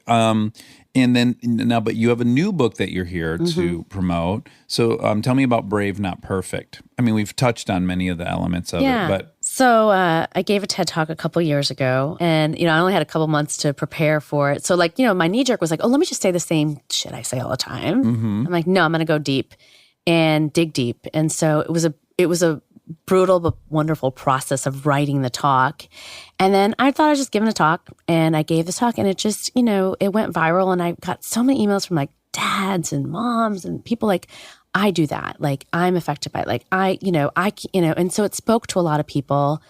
And so I decided to think about writing a book. And so I spent years kind of researching, is there really this idea that we raise our girls to be perfect and we raise our boys to be brave? And can you learn bravery? And I realized that it's so true that from the time that we're young, we teach our girls to smile pretty and play it safe and get all A's, and we coddle them and we protect them. And by the time they face their first rejection, they don't even know what to do. And by the time we reached that point when I was 33, I had done everything so perfectly, so right, but I wasn't happy. And I thought if I had all those notches on my belt, that I would be joyful. And And so, I want to unlearn that. And I think that bravery is like a muscle, right? It's like if you keep practicing it over and over and over again, you can unlearn perfection, you can learn to be brave, and you can live a better life. So that's my mission. Well, what's really interesting, and this kind of goes back to the documentary Monica and I love, The Mask We Live In, is... You live in. Is it You Live In? Yeah. Oh, thank you. When I someone's thought searching maybe for... it was they were trying to do some play on masculinity. Oh, okay. But I don't know. Oh, The Mask You Live In. Okay. But what's interesting is so it is a yin and a yang problem. The problem with boys is we define boys in opposition to girls. So the worst thing a boy can be is a girl, to run like a girl, to throw like a girl, to be a sissy like a girl, to cry like a girl, right? Those the shaming techniques we use for boys. And then what cannot be avoided is if you've heard the worst thing you can be as a girl for 18 years and now you go away to a college campus, you must feel superior to girls because the worst thing to be is like a girl and you've dedicated your whole life to being the opposite of a girl. So you must be better than a girl. There's like an ingrained superiority, which is very bizarre. But likewise, we're also raising girls to be, as you say, not brave, perfectionists, be acquiescent. So they are something to avoid. So there's truth in some of it, right? So if we start raising the girls to be brave and the guys to be more empathetic, there's movement on both sides. Yeah, totally. It's like we need to be raising them to be like each other. Yeah. Weirdly. And to just have your voice. I mean, like, look, bravery isn't like dragon slaying and like saving somebody from a fire. Like, Well, that shit's sweet, though. I'm talking about like, everyday bravery of like, how many times have someone said something to you and you just let it go? Or you stayed in a toxic relationship because you didn't want to hurt somebody's feelings. Or you really had that business idea and you just didn't do it because you didn't think you were a coder, right? Like so much of this, to me, everyday bravery is what we need. And I think that it's something that can be taught, but it means that we have to unteach some things that we've either been taught or that we're currently teaching our young girls. And so for me, it's like, I'm really comfortable with rejection. I recently got rejected from like my community board. So like, it's like, come on, dude, like I can't get on anything. And it was painful, right? I'm like, education committee, something maybe I know something about. Nope. And I took that letter and I put it on my refrigerator. And every time I'm about to go get out my milk, I look at it. Yeah. So I like surround myself with rejection. It's like my armor. But for a lot of people, like it's like rejection or failure, they're afraid it's going to break them. So again, like why bother to even try if it's not going to work out? And so part of inoculating yourself from rejection or being comfortable with rejection will allow you, I think, to take more risks. Yeah. And what's really interesting about fear, it is the most powerful mechanism, right? So I live in fear of all these things. As I try to go to bed at night, I'm like forecasting into the future, all this doom that's going to happen. And my evaluation of how uncomfortable I'm going to be in these failing moments is a 10, right? But then when I take stock of my life, I've been in all the moments. I've been in multiple car accidents and motorcycle accidents. I've buried parents. I've pulled the plug on people. I've done all these. I've done I've ended a 9-year relationship. And if I'm honest with myself, those things were always a 6. I got through them. And so much of it to me is like getting a handle on your fear and recognizing we walk through shit all the time and we wake up the next morning. And sometimes like fear feels good. Like it makes you feel alive. And I think sometimes in this like success-driven culture, when like stuff works out for you, it's almost like it just passes through you. Whereas when stuff doesn't work out, you're like, oh, you sit with it. Yeah. To me, like I practice doing things that I suck at. So like I can't swim. You're Indian too? Yeah, I hate swimming. We don't I can't swim. I don't like cold I knew water. that was a black it's person thing, but I did not know it was an Indian thing. I didn't either until just now. Yeah. But Most of us can't swim. I think that's also cultural, maybe. Like, I don't know. You guys are on a fucking subcontinent my surrounded parents by never- water on 3 sides. You should be into swimming. My grandmother loved swimming, but when she lived there, but they're not like taking me to pools. I think that's Never. part of it. Right. It's Y'all just don't not- like pools? Like, we don't go to the beach. No one we go to took us. Disney World Right. instead. Right. And water's, well, maybe it's the whole, again, fair skin thing. Like you don't want to get dark. That's part of it. Probably where it's, yep. Yeah, that really That's is it. part of it. I think there's something about like practicing something you suck at, not to get better, but to know what it feels like to suck.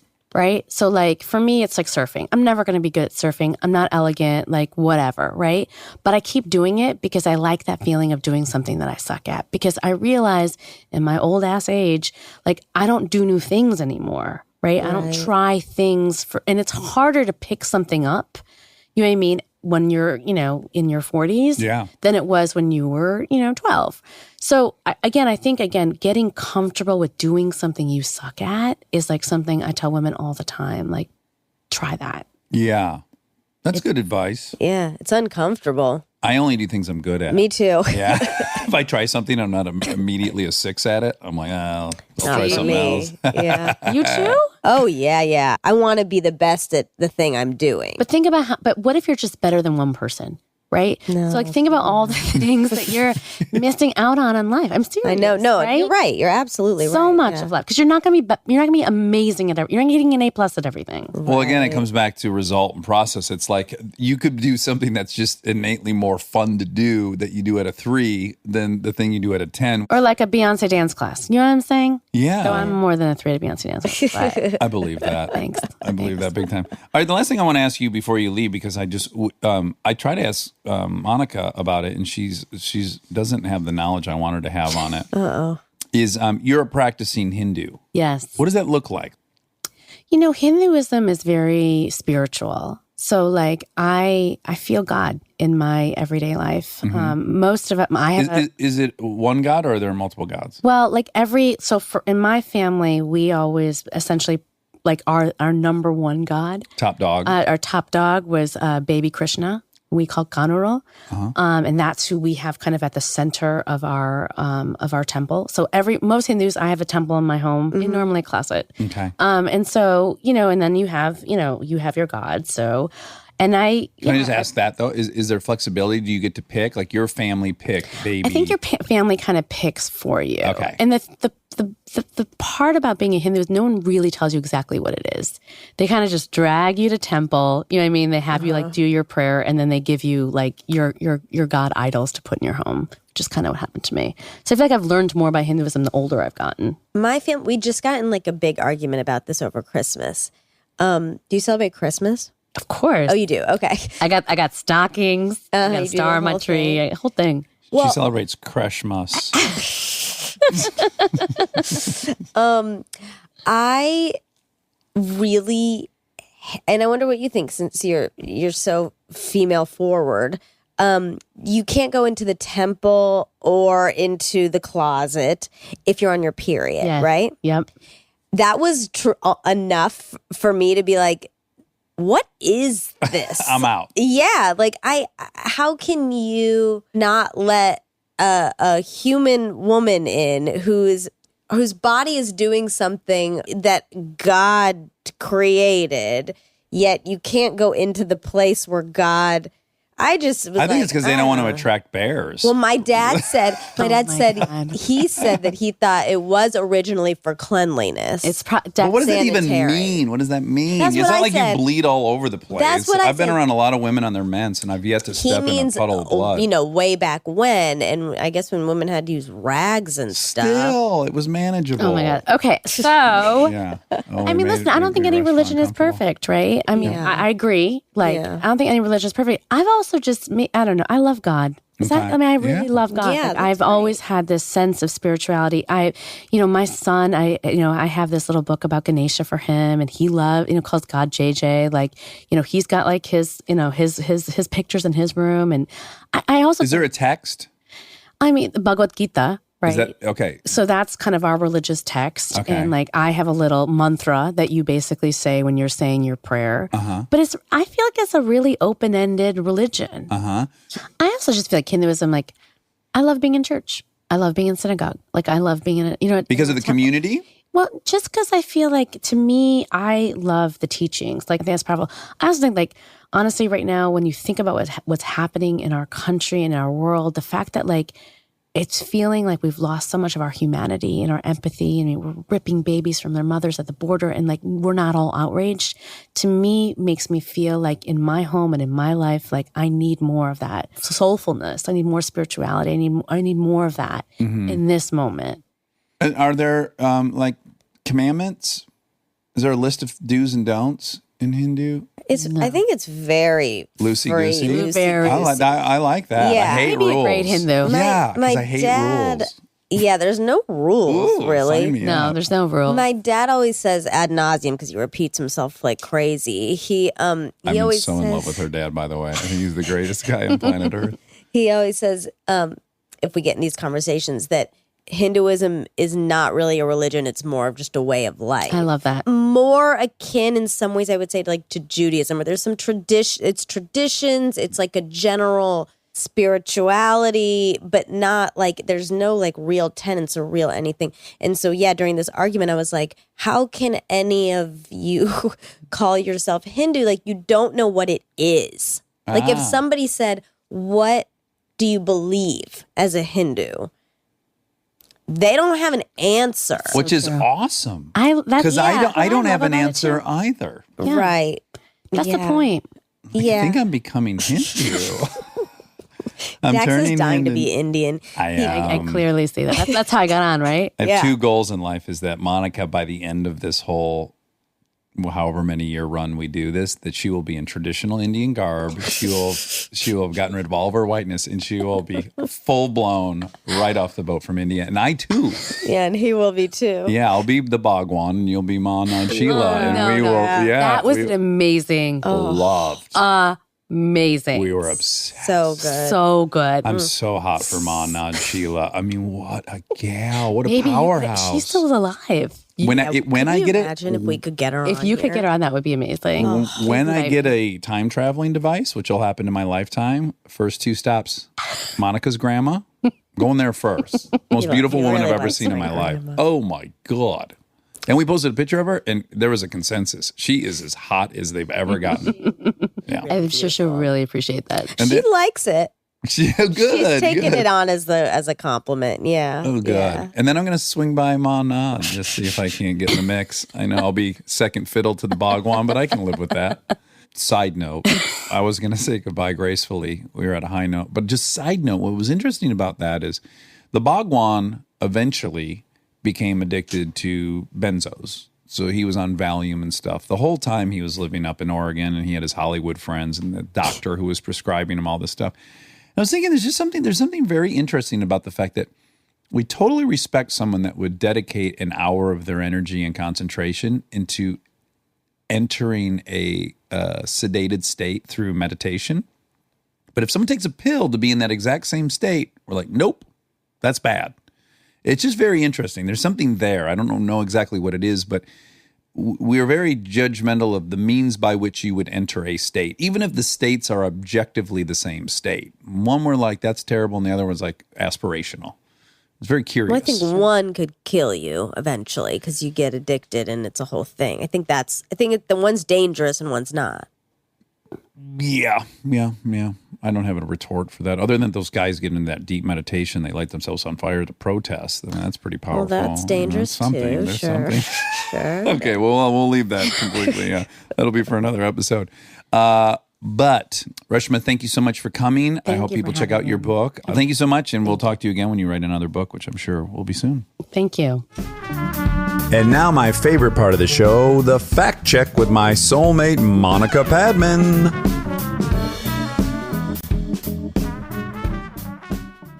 When we were at the house a second ago, I had a little fact check jingle, and I've lost it. Oh, I don't know. Remember, you and I were at a house a moment ago, mere moments ago.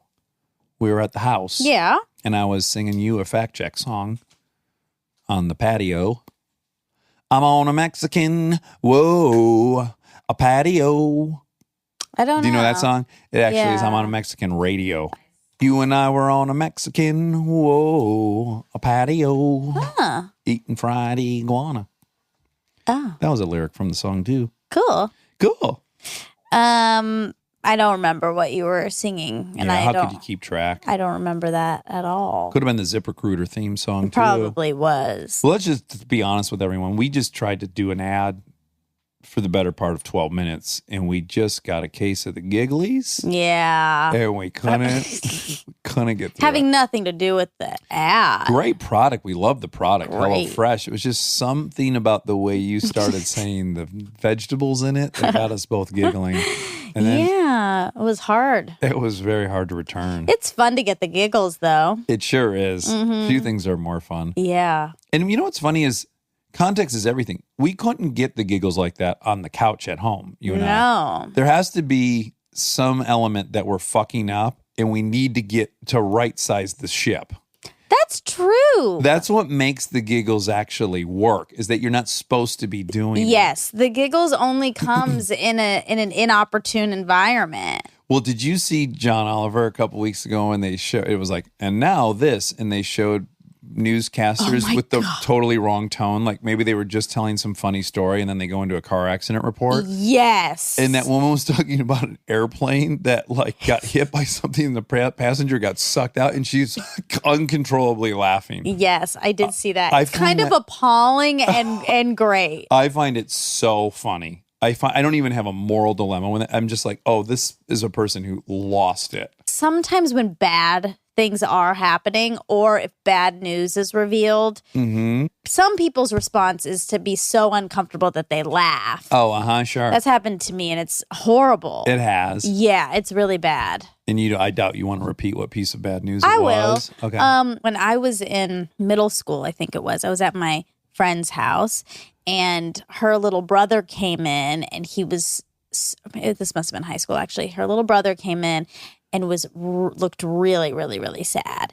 But yeah, I think we were in the middle of something super fun and super high energy. Yeah. And then he came in, he looked really sad. And then he told us that his teacher died.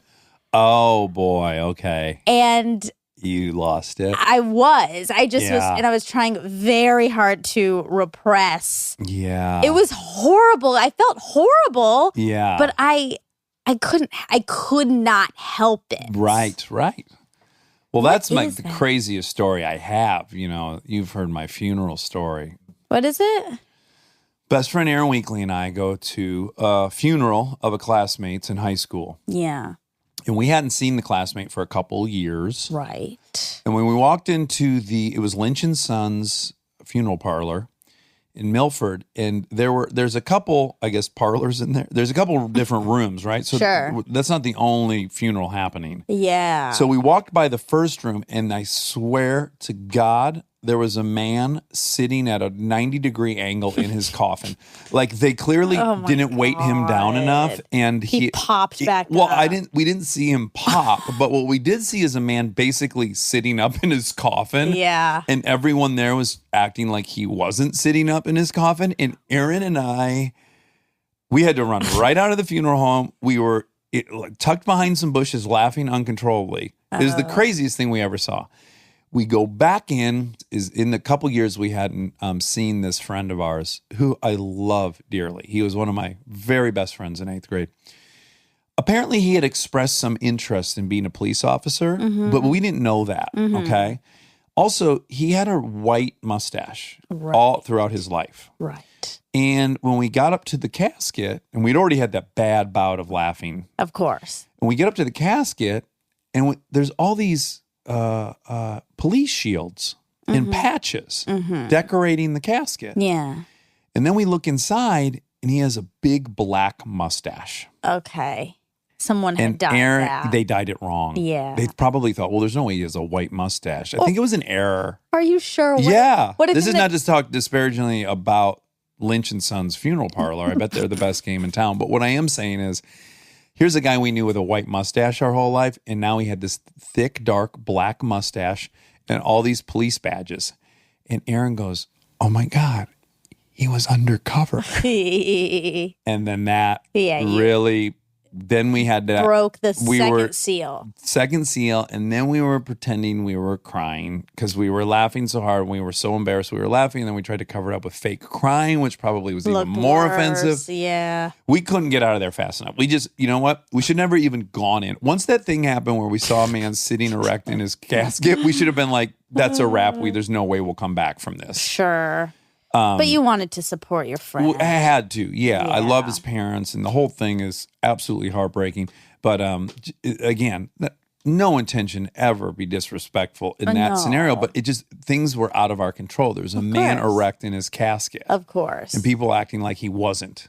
I know. It was too But much. Can you for us. imagine being in the funeral and seeing him pop up. He popped up at some point. You walked in at least post pop up. Can you imagine sitting there and it's so sad, and then all of a sudden he rises, the deceased joins the party. Yeah. Now, my question would be: do you think it was an immediate pop up, or do you think he was slowly just inching up? Oh. And people were like, "What are we gonna get in there and push him back down?" I don't know. No, I imagine it was a harsh pop up. That there were some like stones, maybe some straps I think that broke. Yeah, straps that broke, or stones on his shoulders that then like fell off. So then it was just like pop. Well, in truth, I doubt they use stones, but they probably do use like a 45-pound weight on the chest, like a plate that you'd use in weightlifting.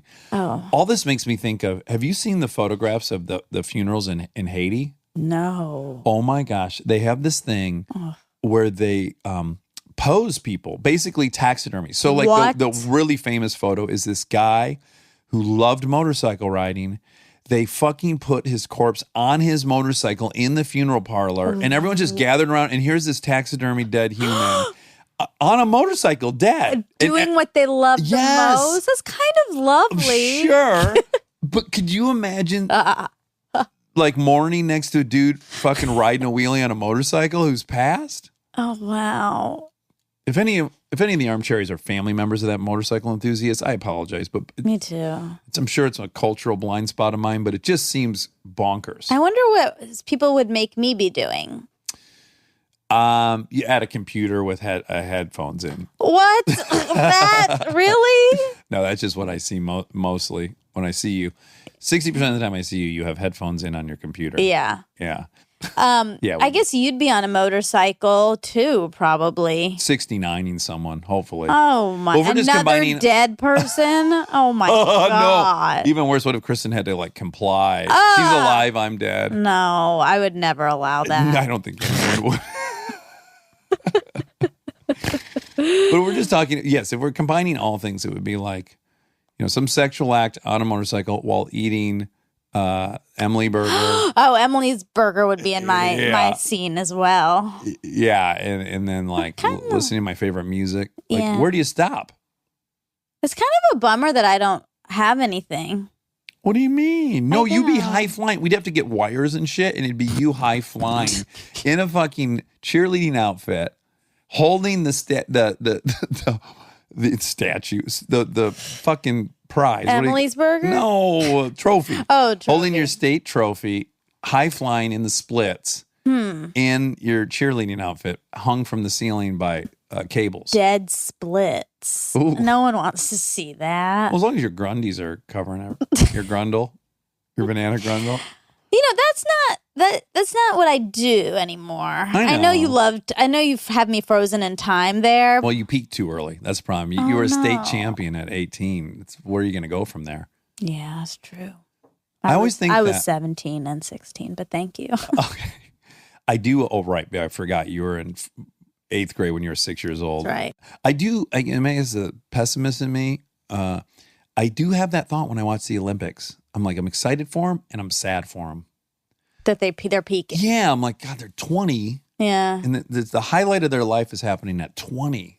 It's 60 more years. But that's like the highlight of their public life. Like, that doesn't mean that the highlight of their life isn't later when they have kids and do other stuff. We just don't know about that. You're right, but let me be way more specific. So they have to completely go back to the drawing board on their identity because they've spent 20 years practicing for this sport, and then they do the event, and then they age out of it, and now they need a whole new thing. And the other thing had taken up 90% of their waking hours. So, I mean, they are really back to the drawing board at like 25 years old.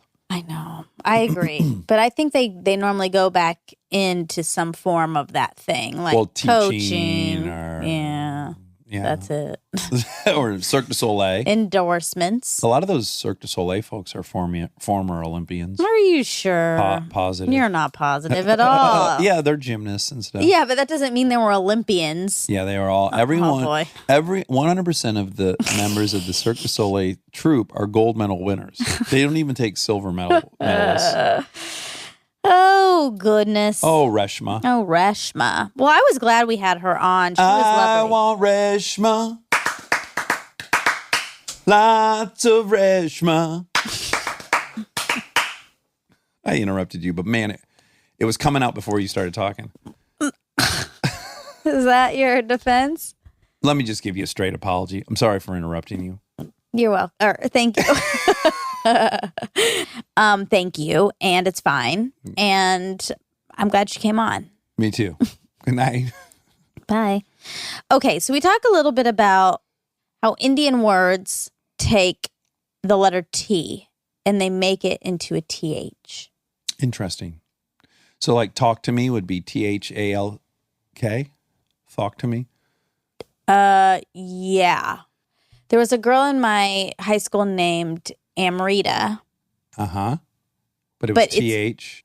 It's spelled with a T. So that's why. So Americans read it as Amrita. Like if you're reading off the roll, it looks like Amrita. So that's how Americans would say it. But it's actually pronounced in India Amritha. Oh, Ritha. Okay, so they're adding an 8. There's a phantom H. Yeah. Okay. And So my example was bad. Yeah. do you know the rice basmati? Yeah. In India they pronounce it basmati. Basmati. Uh-huh. Ooh, maybe I'll start doing that. You should. Get some basmati rice with my chicken. That's how my parents and my grandparents always pronounced it. And then one day my mom started calling it basmati. And I thought, what are you doing? Yeah, who are you? Who even are you? Well, I had a friend who was Egyptian. Mm-hmm. Kareem. Yeah. And they pronounced baklava. Yes.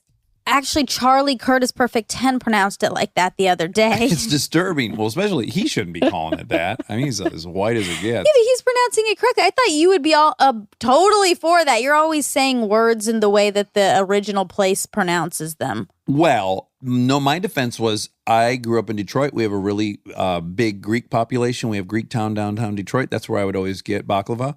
And the Greeks are calling it baklava. So when I heard baklava, I'm like, oh, the Egyptians have messed this up.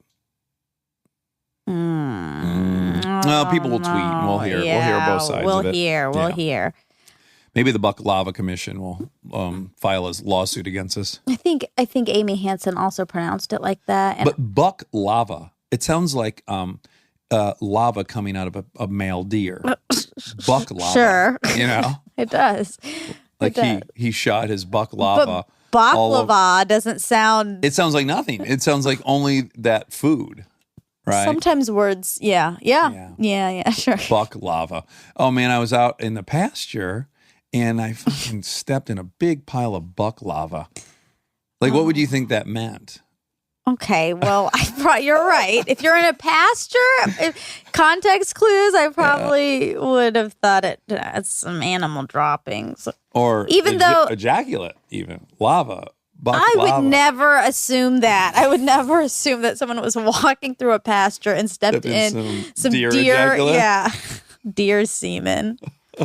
A whole pile of it, so much that you noticed it got stuck on your foot. What's the least gross word for that? So you said semen. That's dicey. Why? I don't know. It sounds gross to me. Semen is the most clinical.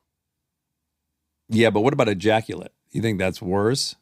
Yeah. Okay. Because that is like to me feels like an onomatopoeia. Like it's like it like it makes that noise when it kind like it's too visceral. It's like shooting. It feels like shooting out. Okay. All right.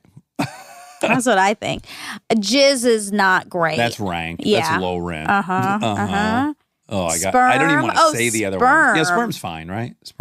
Sperm and semen are the clinical ones. Yeah, Spunk. I don't mind that. Spunky? I don't mind Spunky that. Brewster? Yeah, it's one of those ones. It doesn't have a good name. Just like vomit or vagina. None of the words for any of those things are great. So vomit, I agree with you. I guess it's really just a comment on what it's describing. It just you can't transcend All it. of the things but are that's bad. why I don't think vagina is gross. It's interesting to me that you think the word vagina sounds gross. Well, I just to me, think I'm that pumped on that word. there's no word for vagina that's like great. Oh, I think pussy is. I know you like that. Yeah.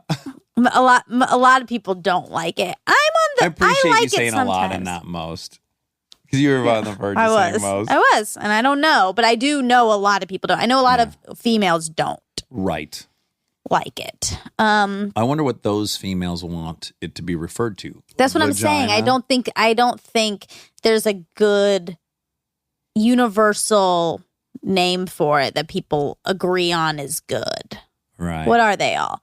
Vagina. Kitty. Oh, you could go on for hours about this because there's some really gross there's ones, gross right? ones, yeah. Box, slit. Box, taco. Taco? Slit. Yeah. I've never heard Well, taco. Pink Taco, the restaurant. yeah. That's a reference to Yeah. Pink Taco. So, yeah. Yeah. Um.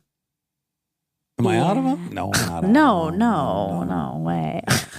Papoose? Forget it. Let's go. Okay. There's going to be some people in the church parking lot panicking right now. Okay. Like they were in a super nice, great podcast, learning a lot about Reshma, and all of a sudden they're hearing about coochie coo and cha cha cha Or and coochie sperm coochie. spunk spasm. That's We can't do it again. Chachi. That's Chachi. Coochie coo. No, not Chachi. I What the know. hell is her name? Why can we never remember it? Charo. Charo. Charo. Yeah. Charo. Charo. Anywho, How the hell did that come I out? don't know. We were talking about words. Oh, we were talking about Indian words. Oh, with the T. Yep. Yeah, with the T and the TH. It also, the W sound is often used in replace of the V sound. And sometimes the V sound is dropped completely, especially at the end of the word. So they just don't like V, the sound, the V sound. Yeah. Another So would word they just for say, vagina. would they just say V. agina? No, only if it's at the end. No, they'd say vagina. Oh, no. Vagina. That's pretty cute, vagina. Although I don't like it. It sounds like a little It kid sounds saying baby, it. yeah. I don't like the idea of baby talk about your Genitals. vagina. That's very dissettling. Gross. Yeah, if I was ever hooking up with a gal who was like, I can't do it. My vagina's cold. I'd be like, oh my God, you got all right. Cut. We'll see you tomorrow. See if we can It'll shake only this give you off. some notes. My hunch is I can't shake this off, but let's definitely regroup tomorrow. Also, she shouldn't be telling you that it's cold. Well, no, that was going to be her cute way of saying warm it up. Oh, Yeah. I don't. Do you think that's cute? No, I'm just, Okay. but I've already taken on the persona of a person who would say vagina. I know. I'm just curious if that's a cute line. My vagina is cute. Ew. Ew. Ugh. Okay.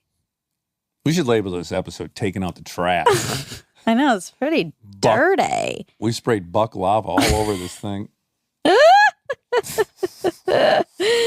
Oh, anyway, so Reshma loves astrology.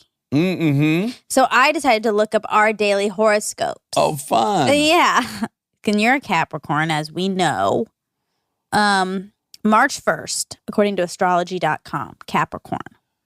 The good news for today is that you have a totally accurate idea of what you're dealing with and what you'll have to start dealing with.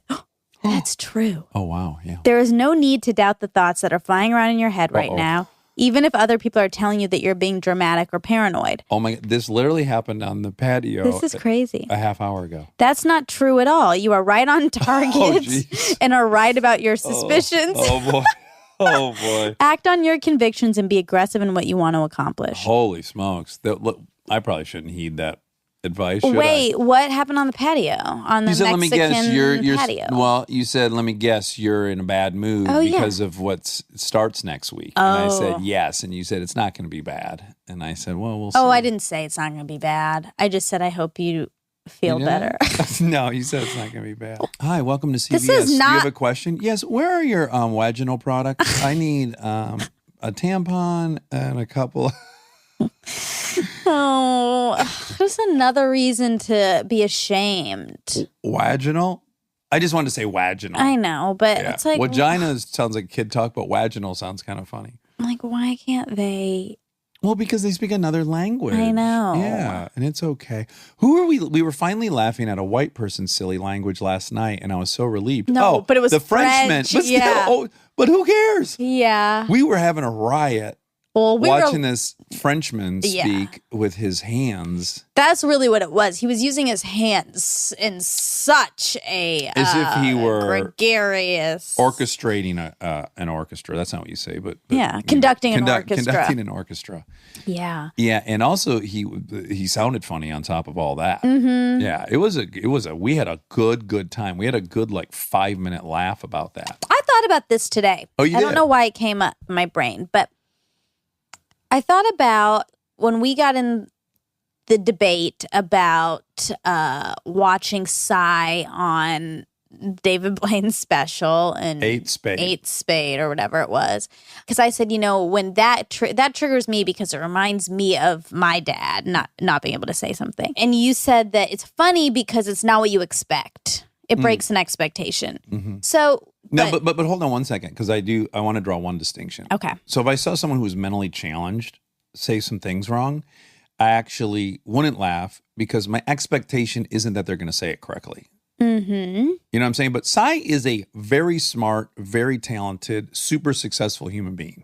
I know, but he's Asian. Yeah. So that your expectation shouldn't be that that the words out of his mouth are gonna sound like an American person. Well, what's interesting is that he does speak English, and then this one little peculiarity is that clearly in Korea they must say that it the other way. Like when they play cards, I presume they play cards in Korea. I actually don't think there was a language barrier. I bet that the order that they say it in Korea is probably the order he said it in. Well, the word's different in Korea. It's not spade and it's not 8. It's whatever. But it is a number in a suit. But maybe. I bet he was saying it correct for Korea. Maybe, but I mean, it wasn't like every word sound. It wasn't like me saying it with a totally American accent and then switching it. Uh-huh. He had an accent the whole time. Yeah. And then that happened. Anyway, I'm just saying, if your friend from home or something was here in LA. Yeah. And said something wrong. Yeah. And everyone laughed. Uh-huh. I do not think you would like it. I think you would feel like they think they're better than this person because they know how to say this correctly. I don't know that I'd ever be mad at people who are laughing. If Aaron came. Yeah, Aaron Weekly. Yeah, if Aaron came. I think laughing's involuntary. I don't think someone makes a decision in the moment to laugh. I think something's funny or it's not funny. So what I would feel is very sad that Aaron might be embarrassed. Mm-hmm. For sure. Yeah. But I would have no judgment of the person that laughed. If it's funny to them, it's not a decision. I don't think someone can feel all that guilty about what they laugh about. They just start laughing. Well, yeah, we just talked about this with the funeral. Yeah, and the teacher that died. Yes, yeah. I didn't want to laugh. Right. But you know what I didn't do is laugh and then 10 minutes later say, oh my God, remember when his teacher died? And then laugh again and then do it again 10 minutes after that. I didn't like that. I thought that was funny. Uh-huh. And you'd want the rest of the people, your LA friends, to, if they laugh, okay. But if they brought it up again, you would freak out. I know that about you. Okay, out of protection. But now the debate has shifted to another topic, in my opinion. Okay. Which is I often act in a way that I would not say is correct. And I would not say is moral, and I wouldn't say is evolved. Again, it's what I say when people go, oh, you don't believe in the death penalty? What if someone killed your daughter? And I'm like, yes, I would kill someone who kills my daughter. I would.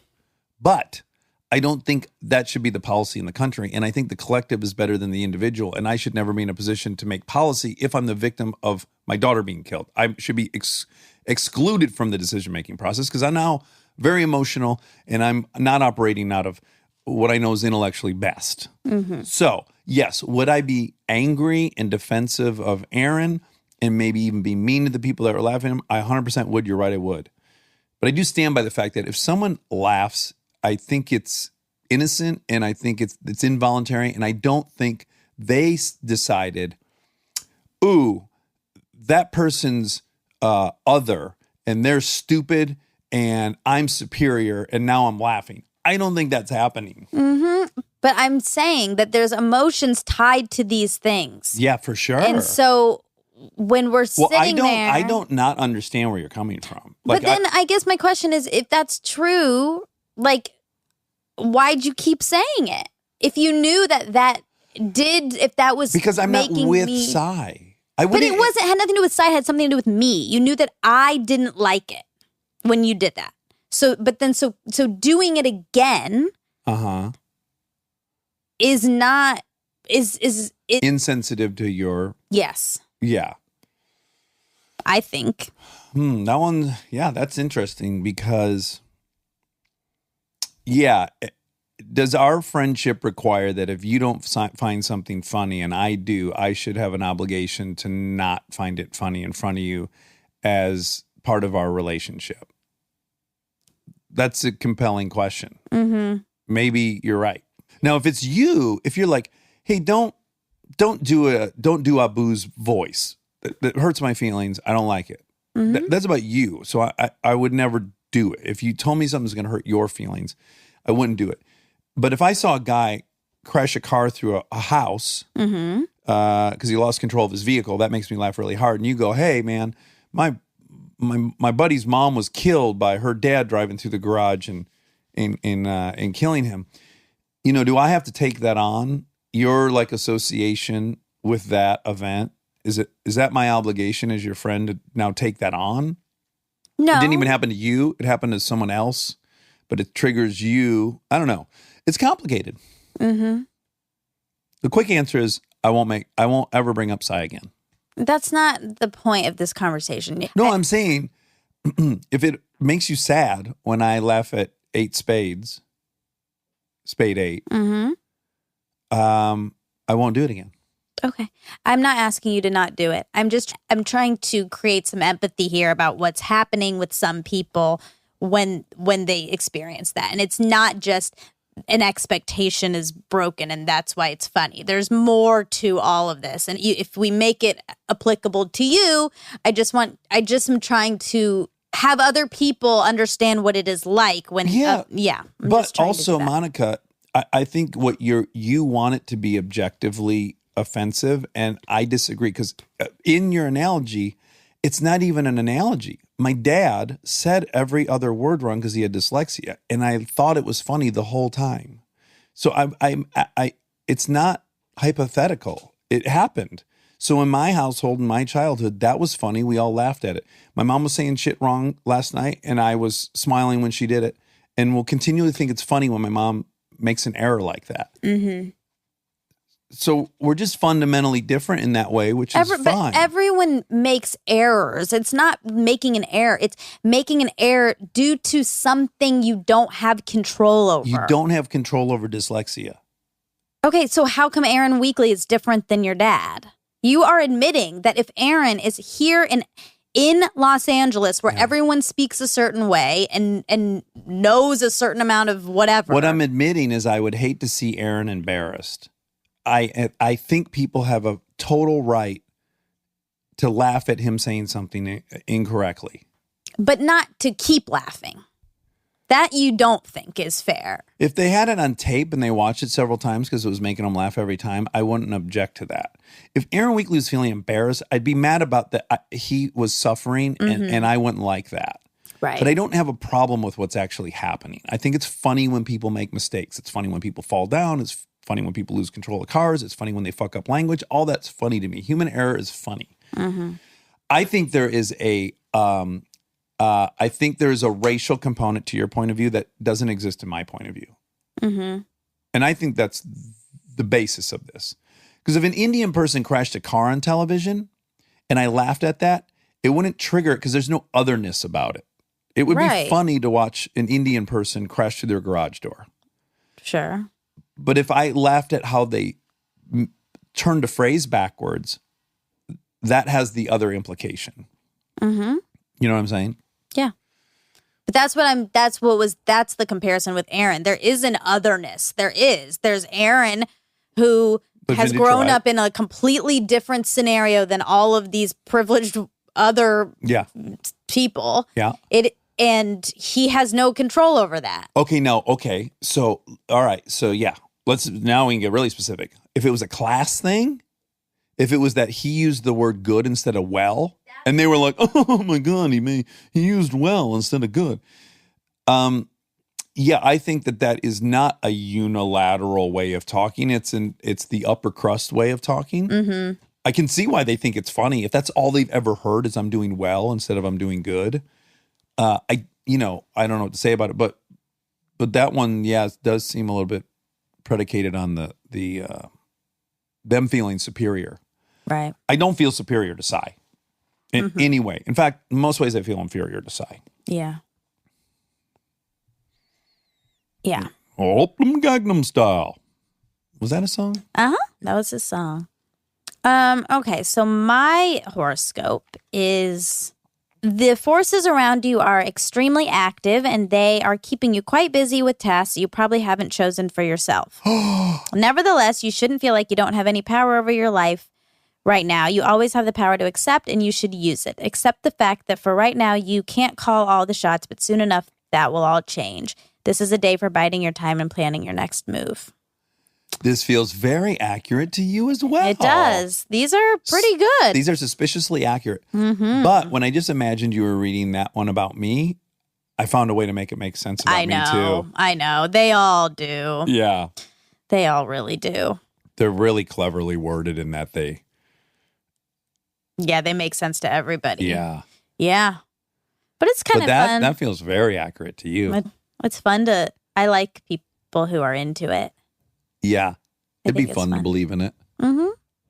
Because it's generally positive.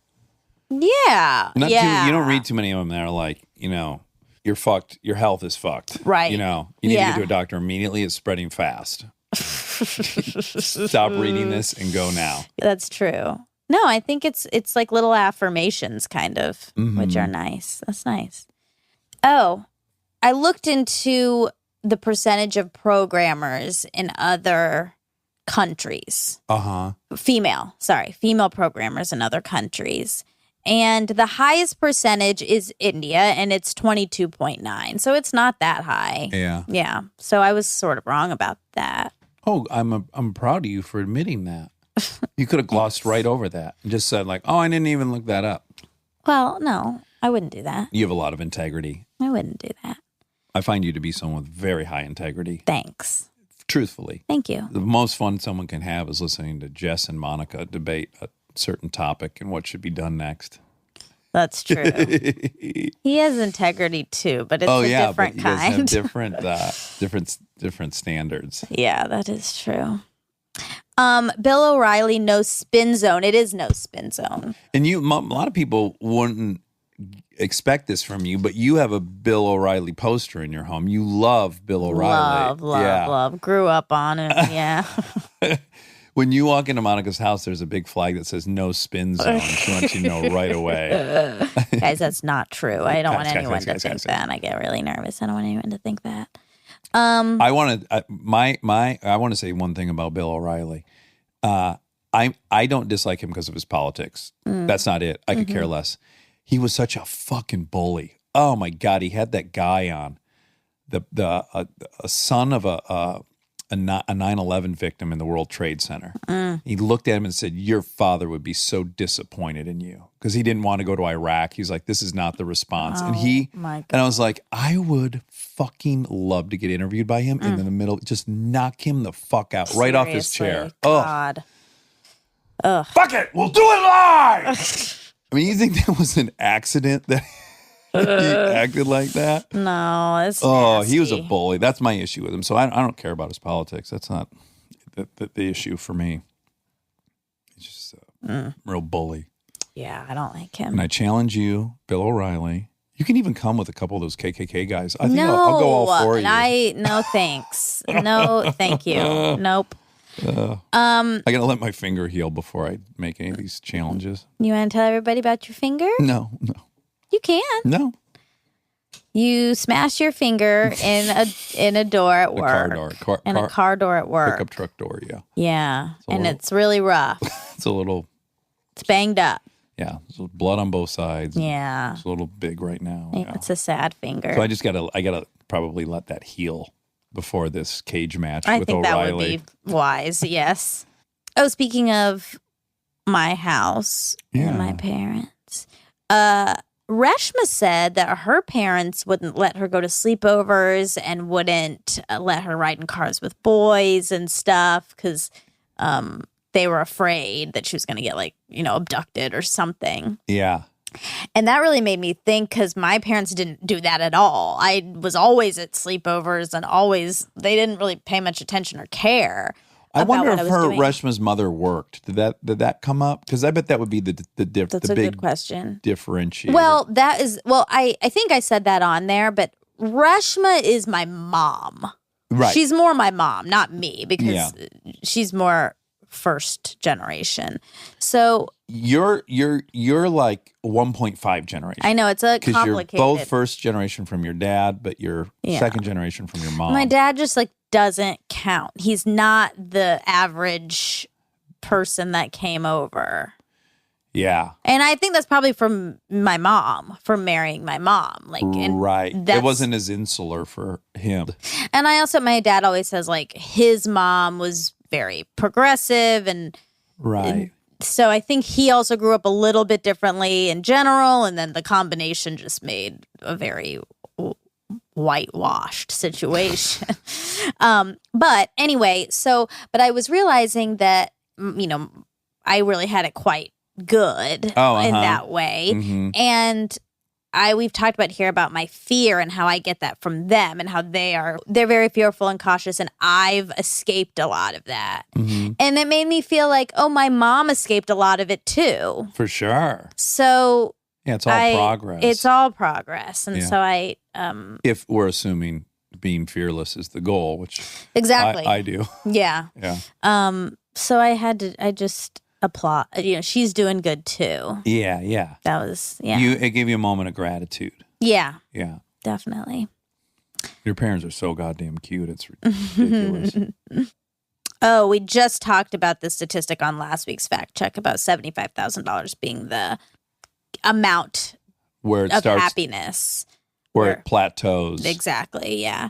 So that came up again. Let's see. What percentage of our GDP is Wall Street? Modern economies depend on a thriving financial sector. In the U.S., finance, insurance, and real estate fire sector accounts for 20% of the GDP. But that's multiple things, but I couldn't find just That's finance. still a fucking substantial It's a chunk. lot. And that's not even including probably the derivative market and other markets built on top of those markets. Yeah, exactly. Okay, so swimming. Oh, great. Yeah.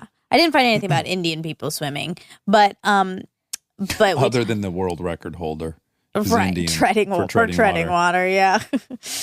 Yeah, that for sure is, I don't think that's real. I don't think, just because I don't like swimming and she doesn't mean that Indian people don't. That's not enough data. No. Oh, someone pointed out, by the way, when we were talking about data being plural. Yes. So I guess someone pointed out that datum is the singular of data. Exactly. Yeah. Even though no one says Well, that. their point was no one goes after datum because the whole point of Right. data is to get a bunch of data and that's see what true. pattern emerges. So there's no pattern with one datum. One piece of. No one's like, let's go ask one person. That's right. Interesting. Yeah. What's funny is when they said that, I was like, oh, duh, right. And then I do remember, I think of it more as datum point. They'll go like, one datum point is this or, Yeah. yeah. And then somebody else said moose. Moose was an example Yeah. of a word that's also pluralized as the same. And then I said a few minutes after fish. Yeah. I still think I'm right about fish. Could be. Yeah. Anyway, so according to the BBC.com, just under 70% of African American children surveyed said they had no or low ability to swim. Low ability merely meant they were able to splash around in the shallow end. A further 12% said they could swim but had taught themselves. Parents who don't know how to swim are very likely to pass on not knowing how to swim. So that's a big factor. There's no physiological component. It's because there are so many factors to it that it's hard to say that one's conclusive or one is like the reason. So I think there is some biological component. component, but I think a lot of these articles say that like It's nurture. the majority of it has to do with not being close to pools, and pools are And their parents don't. And parents swim don't, To yeah. pass it on. Yeah. That makes a lot of Oh, sense. and then also in this BBC article, Black respondents far more than white or Hispanic respondents were sometimes concerned about the effect chlorinated water would have on their hair. Oh, that makes sense. So that's also a factor. But yeah, there are so many factors, you know? Yeah. Anyway, that's You know what's interesting is I actually, like the part of 23andMe that I like is that I feel so guilty that I sleep light because I end up blaming myself. Like, oh, I had caffeine too late or I didn't relax good enough or whatever. It's just, I end up feeling so guilty about my failure to sleep well. Yeah. So I found it comforting to see that I have a genetic marker for being a bad sleeper. It just, Right. for me, took the guilt off. So weirdly, if I was Black and I didn't pick up swimming as easily as my white friend did, I'd actually be comforted by the fact that, oh, hey, you have a more muscle density or something. Right, It's right. harder for you. yeah. I would find that comforting. I know, but then it's also just like it just can become self-fulfilling prophecy. I don't You know. can be defeatist. Like, I'm not even going to try to swim. Yeah, like why? I'm not going to be good at it. Mhm. Yeah, and even Well, it harkens back to anthropometry, which was, that was dicey. yeah, and Yeah. Charles Murray. Like it's a little bit too Yeah. close to that. Yeah. I guess it does. Because you can never avoid the broader question, which is like, why even ask these questions? Exactly. Like, And I what's the guess point? really, I do feel like my instincts are pure and altruistic, which is if Black kids are having a harder time swimming, I would want them to not feel bad about it and have a reason. Yeah, I don't know. Maybe no one's feeling bad about not swimming. I'm not. Yeah. I'm definitely not. Yeah. Yeah. You're doing just fine. Anyway. All right. I love you. Love you.